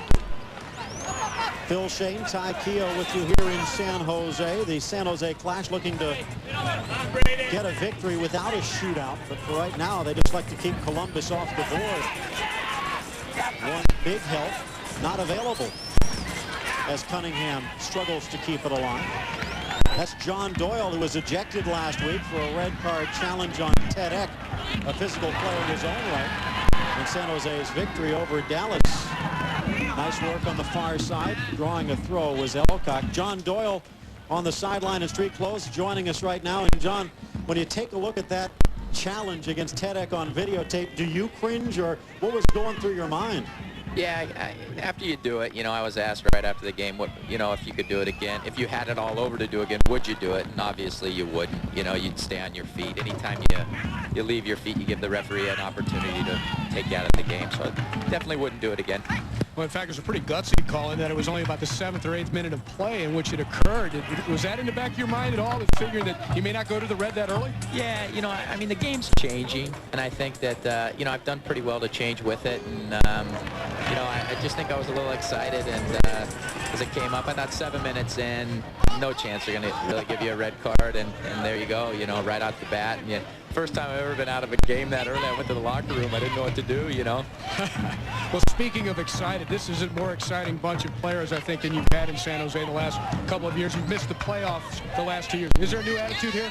Yeah, the attitude's been terrific this year. I mean, as you see, we gave up an early goal, a little miscommunication back there, and then right away we were able to score again and play real well. And I think right now we're playing well. And I mean, it's just been I think everybody here knows their role and is willing to do it and work real hard. Well, 2 of the players who have made it exciting, the man on the ball right now, and then the player who's on the ball as we speak, playing along to the script, Mauricio Wright and Jamie Clark, 2 of your back line mates. That's a nice move by Dario Gross. Lewis to Wright. In the middle for Lewis, and a slide from Yeagley saves the day. Rose wins it back, cannons it off of Yeagley's face. Fighting for it is Lapper as the adrenaline starting to pick up. A little bit of a push called before the handball, and a chance to catch their breath. But what about the addition of Wright and Clark, 2 newcomers to the Clash back line? Yeah, I mean, first Jamie's done tremendous. I mean, a couple goals, he scored almost all shootouts. I mean, he's plays much older than he really is. And then Mauricio Wright, just a terrific player. I mean, he excels at everything, and it's making my job a lot easier. It's a pleasure to play with him. You were even saying before the season, this might be your last year in a Clash uniform, but talking before the game, because of what's happened this year, you're rethinking that now, aren't you? Definitely. I mean, you come to practice and you enjoy what's going on, and you see players around you that are exciting and have a great zeal for playing. So, I mean, it keeps you wanting to play. Chance for Mike Clark on the back line to get things composed. Elcock too far into touch, and a throw-in for San Jose near the stripe. John, you talked about the new attitude in the team, and the fact is, even in this early few minutes of the second half, it seems like the momentum is with the Clash because they were able to tie up the game in the first half. Yeah, that's something that we've done, I mean, in a lot of our games. I mean, we haven't panicked. I mean, I think in the past we'd always lose shape. We'd give up a goal. Next thing you know, we'd be down by 2 goals, and then 3, and then, I mean, this year it's been terrific.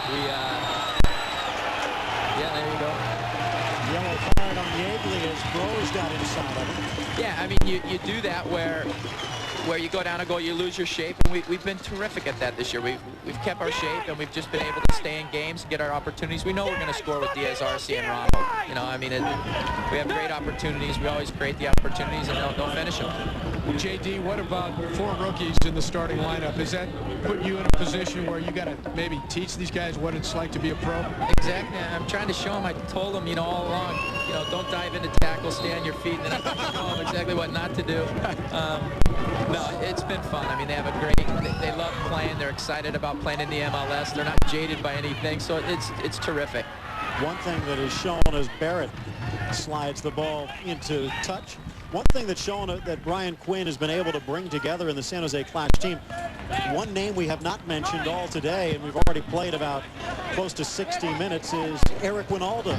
And this is a guy who the Clash was supposedly built around. When Winalda gets healthy, hopefully before the season's over, when Winalda gets healthy, there's a very good team here in San Jose. Oh, absolutely. I mean, he's our all-time leading goal scorer. He's a terrific player, and I mean, he could only help us. I mean, it's a thing that he's just a terrific player. So you always want to have more quality players on the field, and definitely he would be there to help us. Well, best of luck the rest of the way. Best of luck staying on the field. All right, you got it. Thanks for having me. John Doyle, Clash captain, watching from an unfamiliar situation up here in the press box today. 1-1 the score. 10 minutes gone, close to here in the second half. And as you pointed out, Ty, much of the consistent play has come from San Jose here in the early going. It seems that the Columbus Crew just a little bit complacent. They got an early lead, and then they maybe thought they were in the driver's seat, and San Jose has fought back. In fact, San Jose has had the better chances here at the start of the second half. No Dooley, he got hurt in the first half. Cunningham and Camasco towards the 6 as Andy Williams sends it in. Lapper heading it back in for McBride. Good work by the former Bruin. Back to another one in Thompson. Thompson spins away from Mulroney. Cross to the back post for Camasco. Loose for Williams. Cannons it off of Conrad. Near side. And out for a throw. Two good defensive plays back-to-back by Jimmy Conrad, a rookie, getting his head to the first ball and then blocking the shot by Andy Williams. Williams coming up, grabbing that wrist. Conrad, a former teammate in San Diego in the A-League with Joe Cannon, who's right now looking to avoid giving up a second Columbus talent. Two-man wall. Williams, back post. McBride, a header, and he didn't miss by much. McBride heading it to the back post and just over the bar. 35 minutes left to go. McBride could be the man who determines this one. That's what you expect from your captain.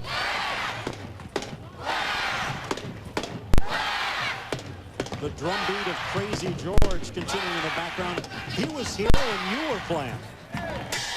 He's had a long run, and I'll tell you what, he hasn't changed a bit. He must be 105 years old. Just as much hair, just as much physique in the middle.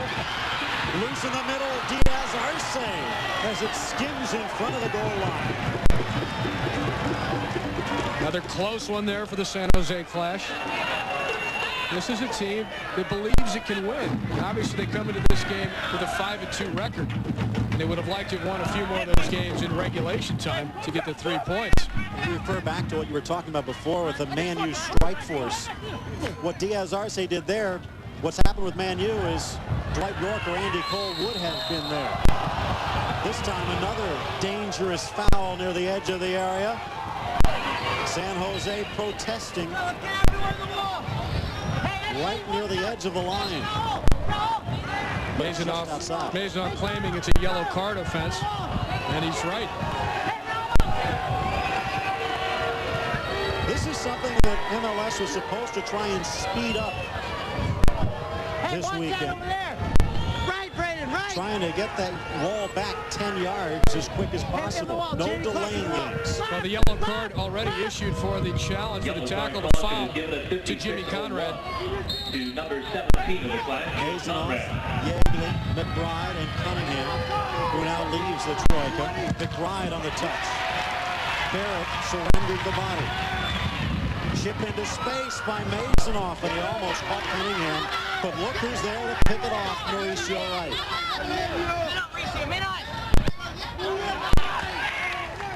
Maisonov picks up the clearance. Keeps it alive to Yeagley. Another foul and more boos and whistles.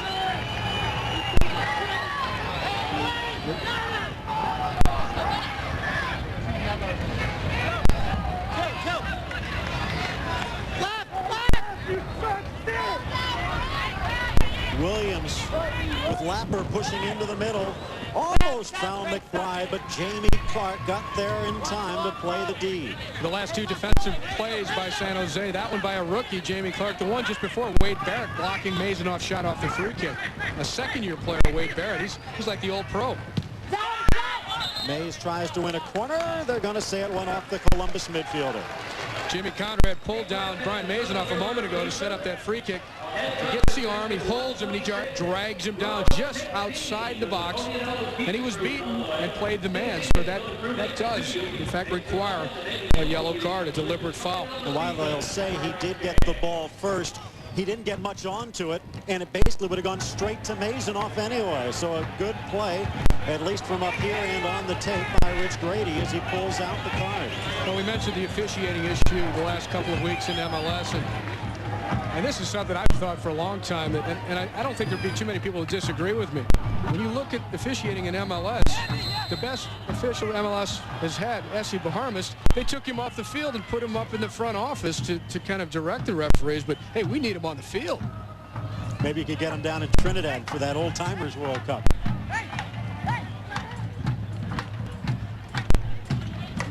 Lapper, Thompson. Both of them part of the Siggy Schmidt era at UCLA, or that 90 NCAA championship team. Part of 19 former Bruins. Trying to figure out how Siggy Schmidt got a job in MLS. Just take a look at the players he got. Take a look at Andy Williams and Wade Barrett going head-to-head. Rich Grady all over this one. He was going to give this card no matter what. He was playing advantage at first because Andy Williams did such a good job of keeping his balance. He was hoping that Williams could keep the play going. But when Wade Barrett pulled him completely to the ground, in fact, nearly ripped his shirt off, he had to make the call right then and give the card. Mazonoff. McBride challenges and Cannon sails out to snare it.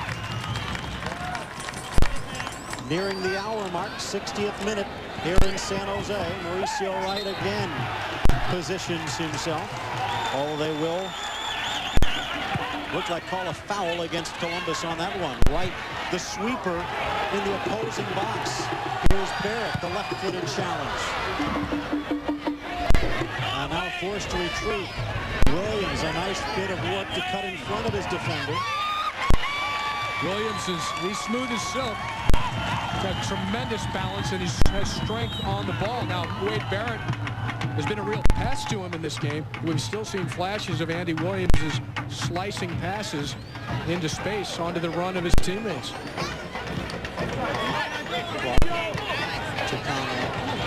Nice work by Cluccio. Cerritos, Diaz Arce, back to Rose. Rose, oh, what a shot! It hops just wide of the post.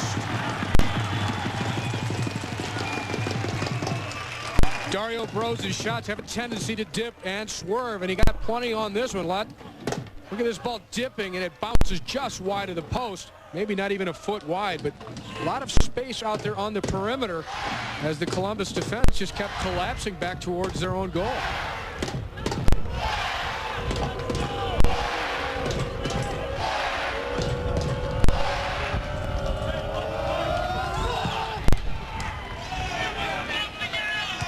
Camasco off balance, gets ahead on it.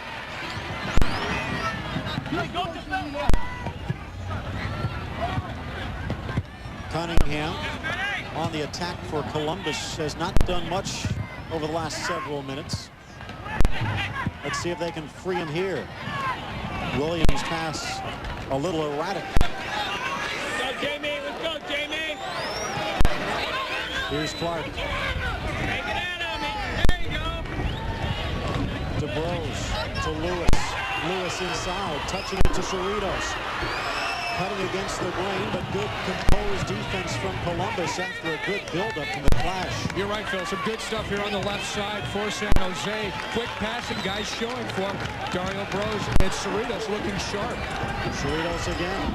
Eddie Lewis sharp, too, to get the ball into Cerritos on the last pass. And as you pointed out early on, Ty, A lot more play inside from Eddie Lewis today than we've seen in the past 3 years. Yeah, that last play, the ball played to him, and his natural tendency in years past would have been to just take the ball towards the corner flag, try and get a cross in. This one, he faked that, and then suddenly let the ball run inside it, and he just about caught a couple of Columbus defenders going the wrong way as he sliced the ball down into Cerritos. Lewis swings over to the other side to tee it up for his left. Three-man wall. Back post. Header from Clark, just missed wide, and a goal kick upcoming.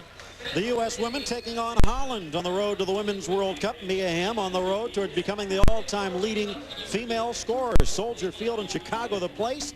If you can't get there, keep it tuned to ESPN, ESPN2, ABC for all of the Women's World Cup action starting June 19th. And for more information, log on to ESPN.com, part of Go Network, go.com.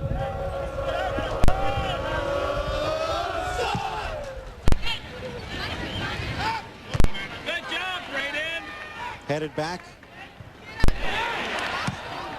Cleared away by Elcock.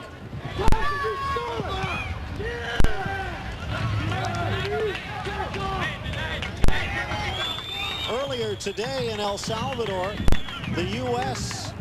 giving up an own goal, and that's when Jordan Sheila woke up. A hat trick plus an assist.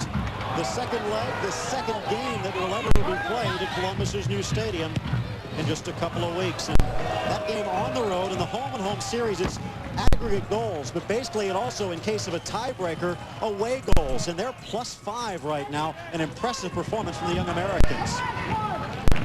Joe Cannon in goal for the San Jose Clash, and looking on and just leaning back behind the gentleman in the yellow cap, the blonde Barbara Cannon with the glasses on.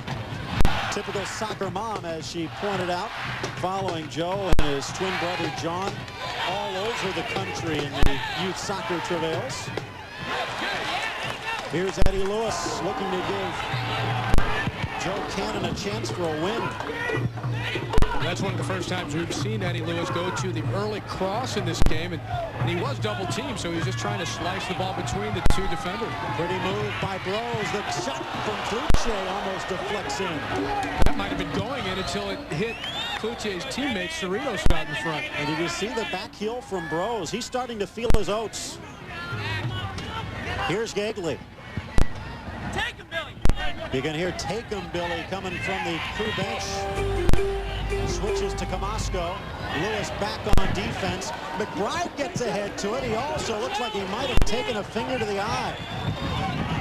Cannon will throw it out, and they will see to the Columbus Crew score. Now this might be a call for Stern John to come in and take McBride's place. You don't want to take any chances here. You hope that it's not a serious injury.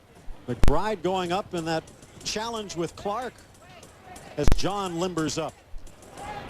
High ball first, a collision between Lewis and Camasco. Camasco can't get a call. McBride goes up, and it looked like Jamie Clark, maybe the back of Jamie Clark's hand, slaps up towards McBride's eye. Amy Armstrong, the crew trainer, out taking a look at McBride. She's been working with him a lot over the past couple of years. First trying to get the ankle ready for the World Cup. He's had problems with that, but finally back healthy. His a little dizzy at the moment. Yeah, it looks, his left eye looks like he'll be able to shake it off, but there is Stern John. It's not too bad when you can turn and look at your bench and see MLS's leading scorer from '98 waiting there and poised to come onto the field.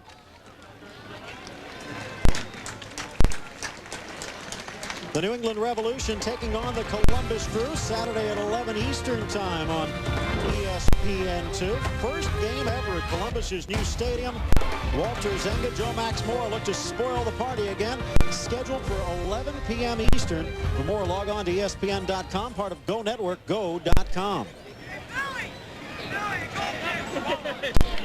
Stern John standing at the center line, waiting to check in. Jeff Cunningham taking the long, slow walk to midfield. But right now, Brian McBride also off the field. Cunningham a little bit confused. He's not sure if he was supposed to come out or stay in. And it looks like they will, because of the injury to McBride, keep Cunningham out there. Yeah, originally it would have been Cunningham coming off for Stern John. But as I mentioned, you don't want to take a chance with Brian McBride's, if you got an eye injury, you don't want to take a chance that he gets a ball to the eye later on or another finger, something like that. Especially since he's the type of player to toss his head into the middle of the fray. So now Dooley and McBride both out. Forget leadership, but as they're perhaps trying to get a go-ahead goal, a lot of those air balls into the box will go launching.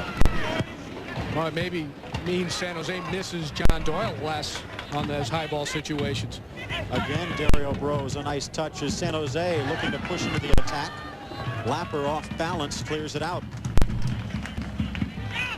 It's his left eye, getting close attention.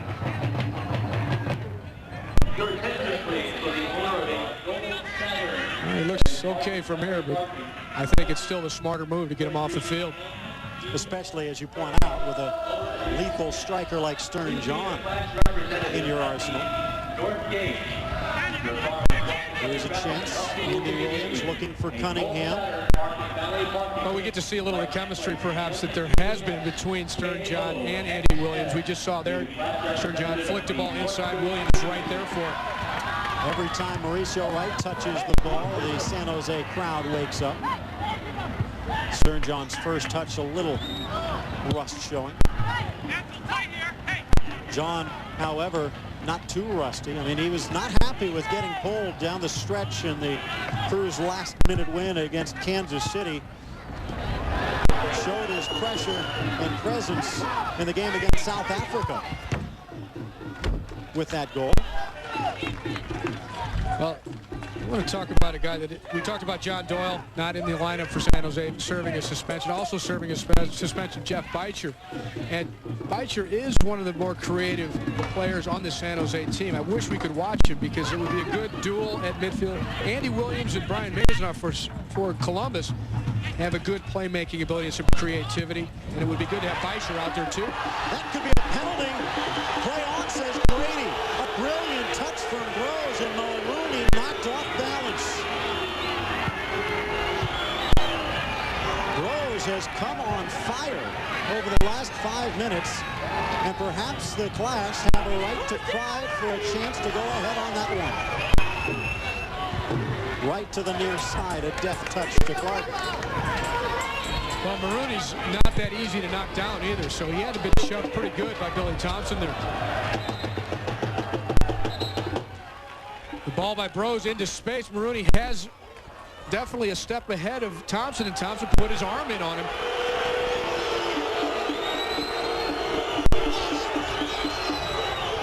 It looks like they just gave a yellow card to Mulrooney for a dive. I don't think so. For the second straight week, the Clash burned on a controversial yellow for a dive. That's no dive. We saw Thompson put his arm in on Marooney, and it was not only an arm, but it was from behind because Marooney had gotten in front of Thompson.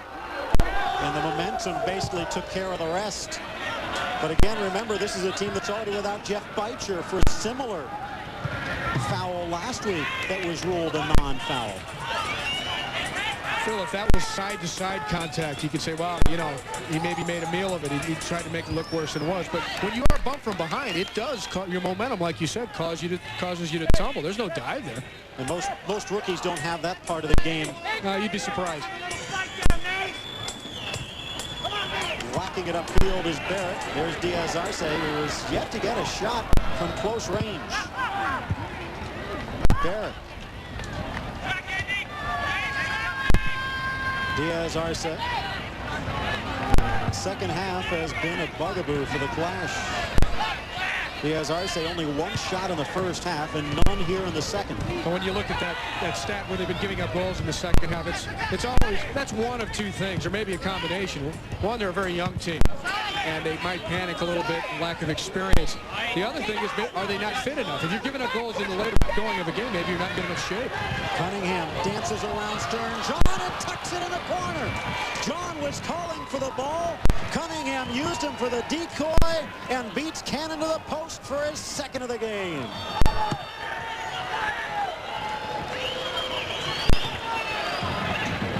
Cunningham, he may be the starter, and Brian McBride or Stern John might be on the bench again. But we talked about maybe some inexperience, a little bit of panic in a young San Jose team. 4 rookies in the lineup. Cunningham, good acceleration. He cuts inside, goes to his left. Sometimes players don't expect an attacker to go to his left, but Cunningham made real nice work of getting past a very experienced defender in Mauricio Wright to get into the clear to put that shot away. Barrett for Diaz-Arce and Cerritos. Give credit also to Stern John. Didn't see it in that picture, but Stern John drew 2 defenders and opened up an alley for Cunningham. And Wright whistled for a foul. Talk about a turnaround. It could have been a penalty just a moment and a half ago to put the Clash in the lead. Well, you have to understand why the fans here for San Jose are incensed, because they think it should have been a penalty there. And they're saying what right here, this foul was called against Mauricio Wright was exactly the same thing. Why do they call it here but not in the box at the other end? Andy Williams, a little bit of a nap on that play. A bottle flying out of the stands towards the official. Things could get a little ugly here.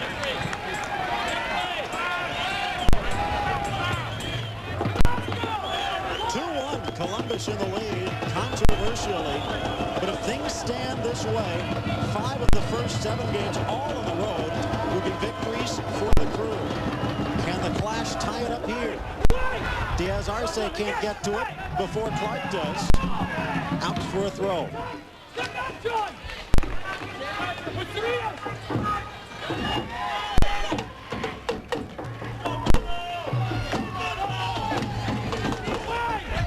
Challenges, loose towards the spot, blasted upfield.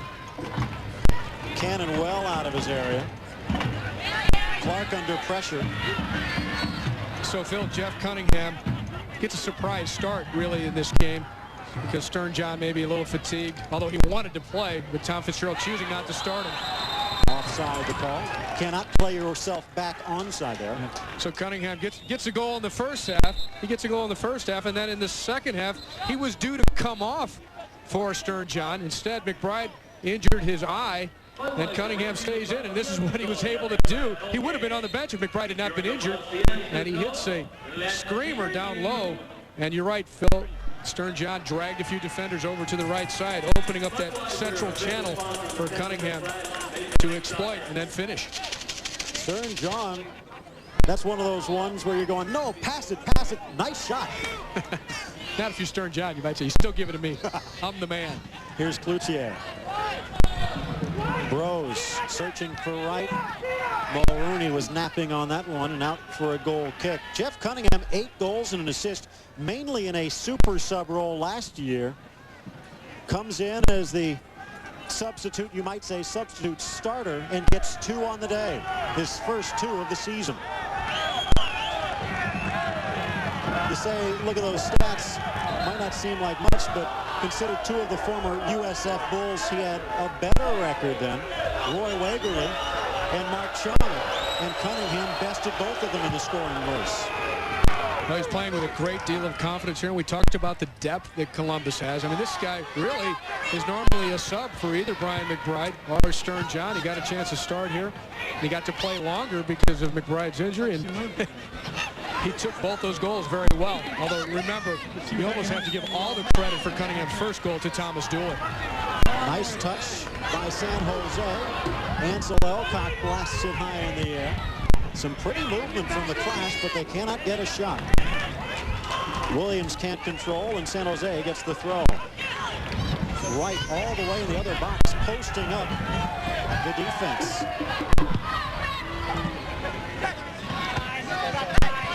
The goal in the 70th minute and in the 16th. Sandwiched around a Jamie Clark tally for the Clash, and Jeff Cunningham, one of the heroes of the day. Substitution, and Andy Williams looks like that wrist is still hurting him. He actually had a bandage that he took off. And Jason Farrell coming in. Talked about credit on the first goal. Give a little credit on the second goal to Yeagley, who handled a difficult ball and fed a dangerous pass with plenty of time and space for Cunningham to take advantage of. Well, it's a little bit funny sometimes to credit an assist when the guy then carried the ball about 50 yards. But Still on his feet, far side, Mulrooney. That'll be a foul. Appealing for a card. They will get a free kick. But if you want to talk about bad assists, how about on the San Jose goal? Eddie Lewis, I don't know if he wants credit for that one. He mishits it right, then just basically sticks his foot in, and it flips over Joe Cannon. Well, it just goes to prove that you're always dangerous if you're shooting. So Lewis, even though he mishit it, it resulted in a goal. And over Mark Doherty on that one. Doherty right now trying to hold on to the win. Headed clear. If he does get the victory, it'd be number 40, tying Tony Meola, second all-time in MLS, and just 2 back of Mark Dodd. Here's Conrad. Loose in the area. Dang! Saved by Doherty as Jamie Clark looking for Wright to return the favor. Perhaps he should have been more selfish. Well, we saw a lot of pressure by San Jose in the early minutes of this half, but they're stepping it up again. Wright will get carded on this one. I agree with this one. I agree with you. I believe Mauricio Wright did dramatize the contact here. It might have been worth a try, but and this was side-to-side contact, which is really more a part of the spirit of the game. If the ball's at playing distance, side-to-side contact is allowed. The one before, when Mulrooney got taken down, it was Thompson shoving him from behind. But with that in mind, Wright, an international player, there is a tendency sometimes for officials, if they think they might have made the wrong call, to the next chance correct it. And I think that might have been what was in Wright's mind, hoping to give the chance for the referee to call a penalty there. It didn't happen. What you're talking about is an accumulation call, which is not in the book, but sometimes does happen. Clark up the line. Cerritos back to the midfield. Diaz Arce guarded tightly by Mike Lapper at the top of the box. Conrad to Bros. Conrad slowed down a little bit, and that was all Brian Mazenoff needed to steal it away.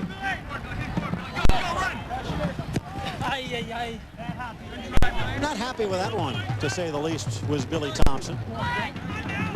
12.5 left to go. Cloutier, could he be the hero?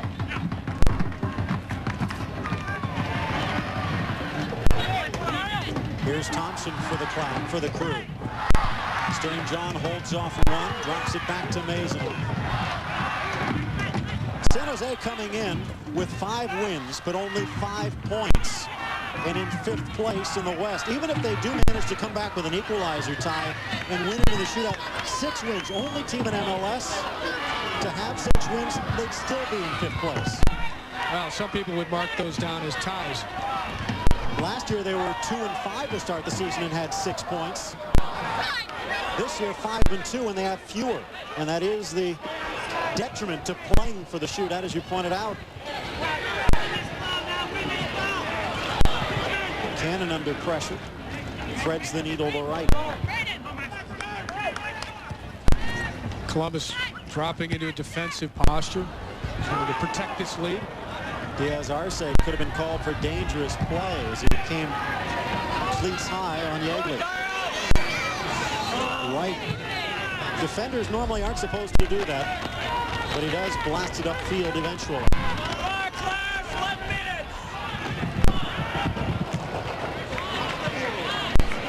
Clark.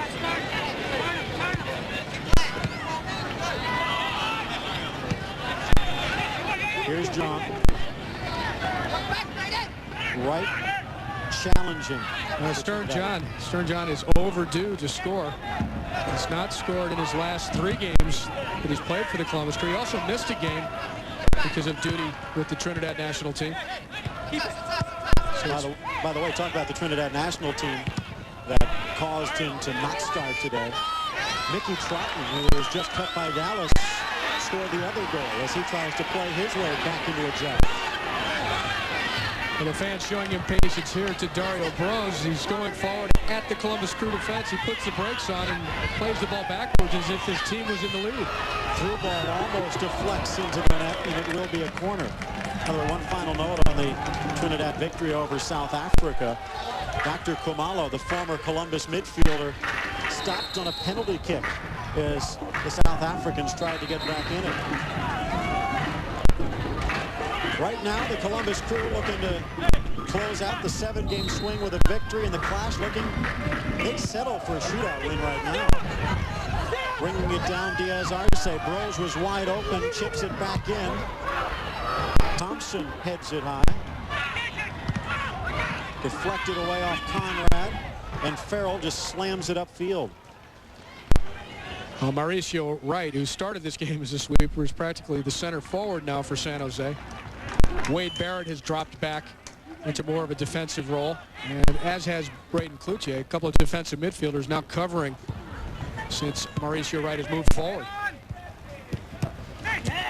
Here's a nice give and go with Mazanoff freed. In the middle is Stern John. Mazanoff too long on the touch, and Wade Barrett mops the floor. Very alert reaction by Wade Barrett, second-year professional, but he's gained a lot of experience and confidence playing in 26 of 32 matches last year, and right now has been one of the most consistent performers for San Jose this season. Mazanoff touching it in. Thompson can't win it. Out for the San Jose throw. Under 9 minutes to go.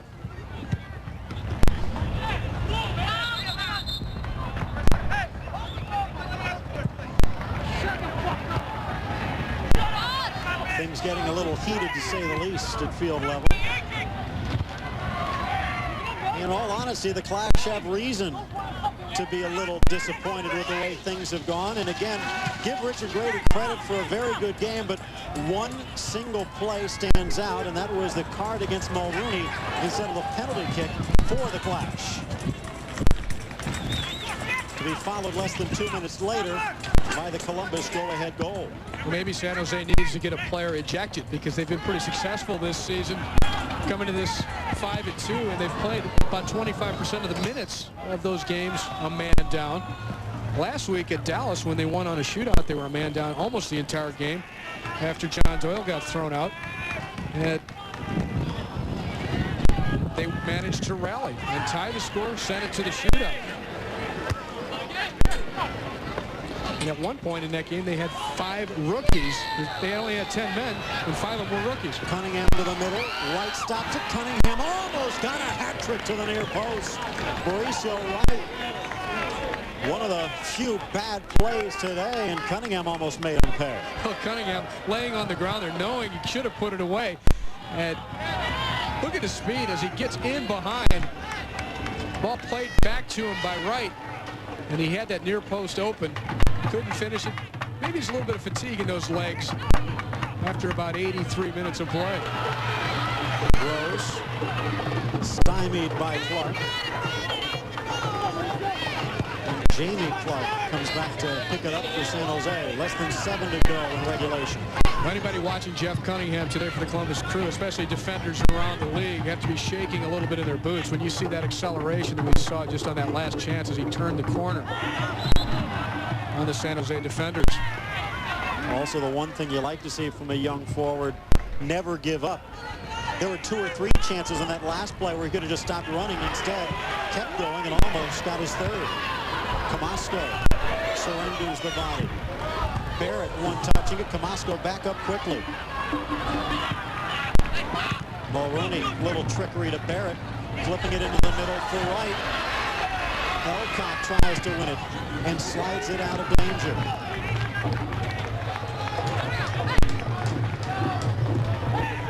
A lot of standing around for San Jose. Just 6 minutes left.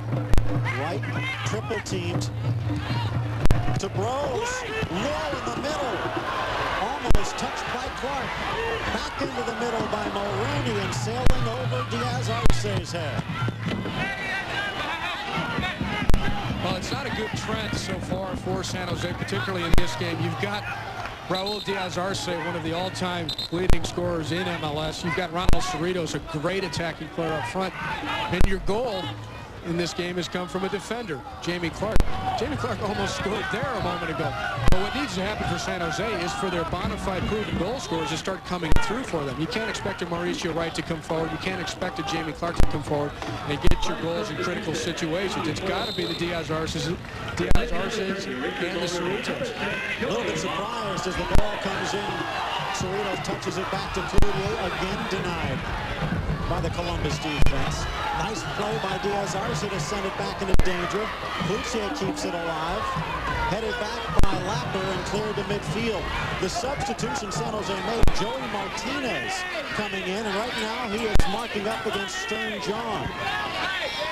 They pull out Mulrooney, basically an offensive defenseman, putting Martinez. Really the only thing I think this is Brian Quinn has told Mauricio Wright, don't even worry about defense for the rest of this game. Yeah, Martinez is a bona fide sweeper. Shot from Lewis, and it did not miss by much, sailing over the outstretched fingers of Doherty. That would have been just as served, because just a moment ago it was Eddie Lewis who won possession of the ball for San Jose. It culminated in this shooting opportunity, and he really got a hold of that one. Just screamed inches over the bar. 64 miles per hour on the Pepsi Power shot. 4 minutes and change, and the San Jose faithful not happy with the Crew's delay tactics. Could there be some last-minute heroics here in San Jose?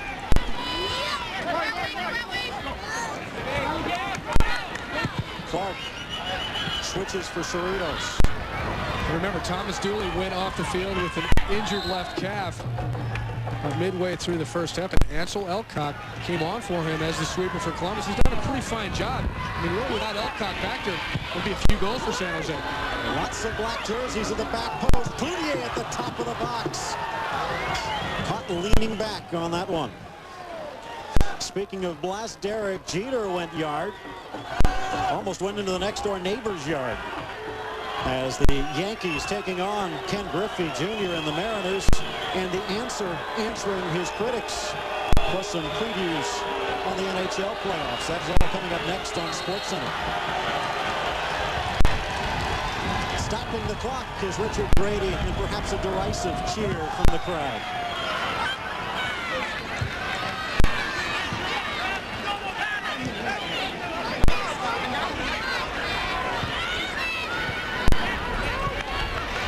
Way back. Mauricio Wright won possession using his long legs there. Barrett couldn't quite get the ball out to Eddie Lewis. Martinez, a nice bit of D. Handball. Flag comes down quickly. John switches field, and Thompson unmarked. Stern John on his inside. Clark up on the back post from defense. Thompson basically just going to run out the clock. Basically skate it to the corner and dump it in. Well, the handball was being called, in fact, by the near side referee's assistant. He had the flag up. Richard Brady, the man in the middle, never really glanced over there. Thompson again delaying. Just over 2 minutes to go in regulation. Will the Clash have some last-minute heroics here? Right, the captain having his shirt tugged by Yeagley, but fights free. Nice pass from Bros. Cloutier in the middle. Sails over Diaz Arce, who has been a non-factor. Cloutier might have been playing that to Eddie Lewis. He just didn't put enough on it. Here's John. They don't need another goal right now. He plays a little casual against San Jose, wins it back. You don't want Raul Diaz Arce in your own half of the center circle. You want him up in the other team's box. And I think that's a sign of what's going wrong here for San Jose in terms of them lacking goal production. Cerritos, an errant pass, but he hustles back to win it. And a plug from the crowd comes down. 1:20 to go, and some space for Clark, the goal scorer. Can he get a second? Cloutier. Rose showing some wheels. 1:10 left. In the middle. Loose. Wright tries to touch it free, and Camasco clears it away. Diaz Arce was about to put that one in the corner of the net. And Mauricio Wright, who is new to this team, relatively speaking, he's only played about 3 or 4 games here, gotten away. Lewis, Camasco gets a deflection. That'll be a corner. They better hurry. Just over 45 seconds left.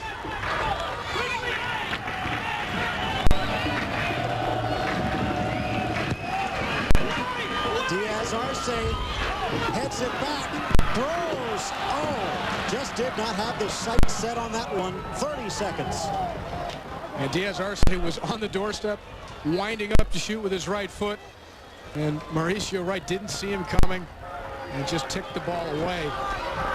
That's been the story for San Jose. I mean, they've gotten 5 wins this season. They've still to get a victory in regulation time. The fans on their feet heading to the exits as Doherty puts that one back in play. Conrad touching it to Clark with 10. Long ball upfield for Cerritos. Doherty off his line with 6.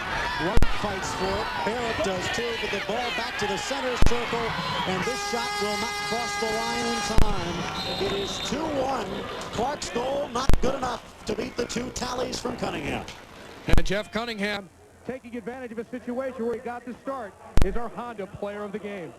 So the Columbus Crew with 5 wins to start the season. They go home next week to open their new home.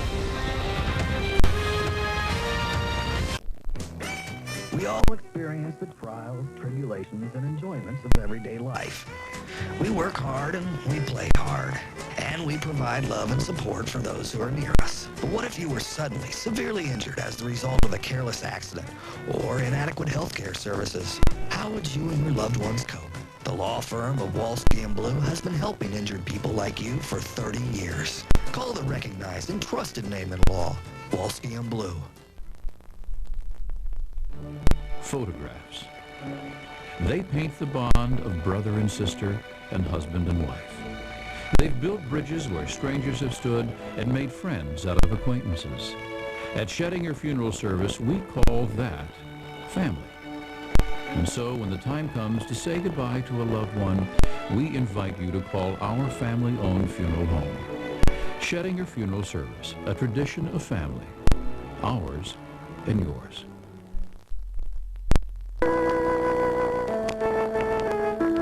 The X Games.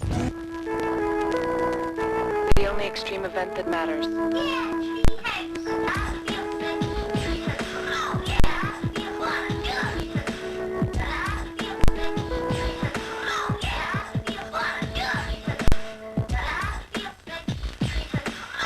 The X Games, June 27th to July 5th, only on ESPN and ESPN2. Draft beer is an extension of the brewery brought to you, and what I mean by that is beer in its most perfect condition. It's actually beer from a finishing tank at the brewery that is put into a keg. It's then kept refrigerated all the way to your local bar or restaurant. The result is a taste and a drinkability you'll find in no other beer. Draft beer is beer at its best. There's nothing better than an ice-cold Budweiser Draft. 2-1 final score. They were happy with 3 wins. Instead, they close out their road trip with 5 thanks to Jeff Cunningham. Jeff Cunningham was having some fun today, and he got a nice dish here from Thomas Dooley. Very much cool there in the box, finding the empty side of the net. A little bit more individual on the second tally, Ty. Well, great early ball by Yeagley. Todd Yeagley playing it into space, and a good move there by Jeff Cunningham. As we mentioned, Stern John had pulled a couple of players out of his way. You've said before you wanted to have "Come on, Jeff" on the back of your jersey thanks to the screams from your coach. Way to go, Jeff, might be the story today. Jeff Cunningham. I know, coach showed a lot of confidence in me today. I mean, he started me, and, I just wanted to come out and prove something that I deserve to be on the field, and I can get the job done. Jeff, what about your confidence? You look like you're just having a lot of fun out there, and the goals came for you. Yeah, I mean, I'm playing behind 2 great forwards, and every day in training I try to take bits and pieces from their game and incorporate it in my game, so I'm having fun, and last year I struggled, so. It had to help you, though, having Thomas Dooley being so cool, getting you the ball on the first goal. And then on the second goal, Stern John made that curling run, drew some players over and left the space for you. Yeah, Stern's a great player, and they're always going to watch him, so all I got to do is just concentrate on finishing. Congratulations, Jeff. A 2-1 victory for Columbus. Don't forget, next weekend, 11 o'clock on ESPN2. Columbus taking on New England.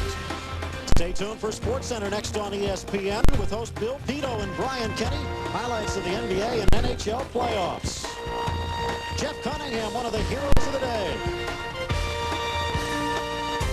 This has been a presentation of ESPN, the worldwide leader in sports.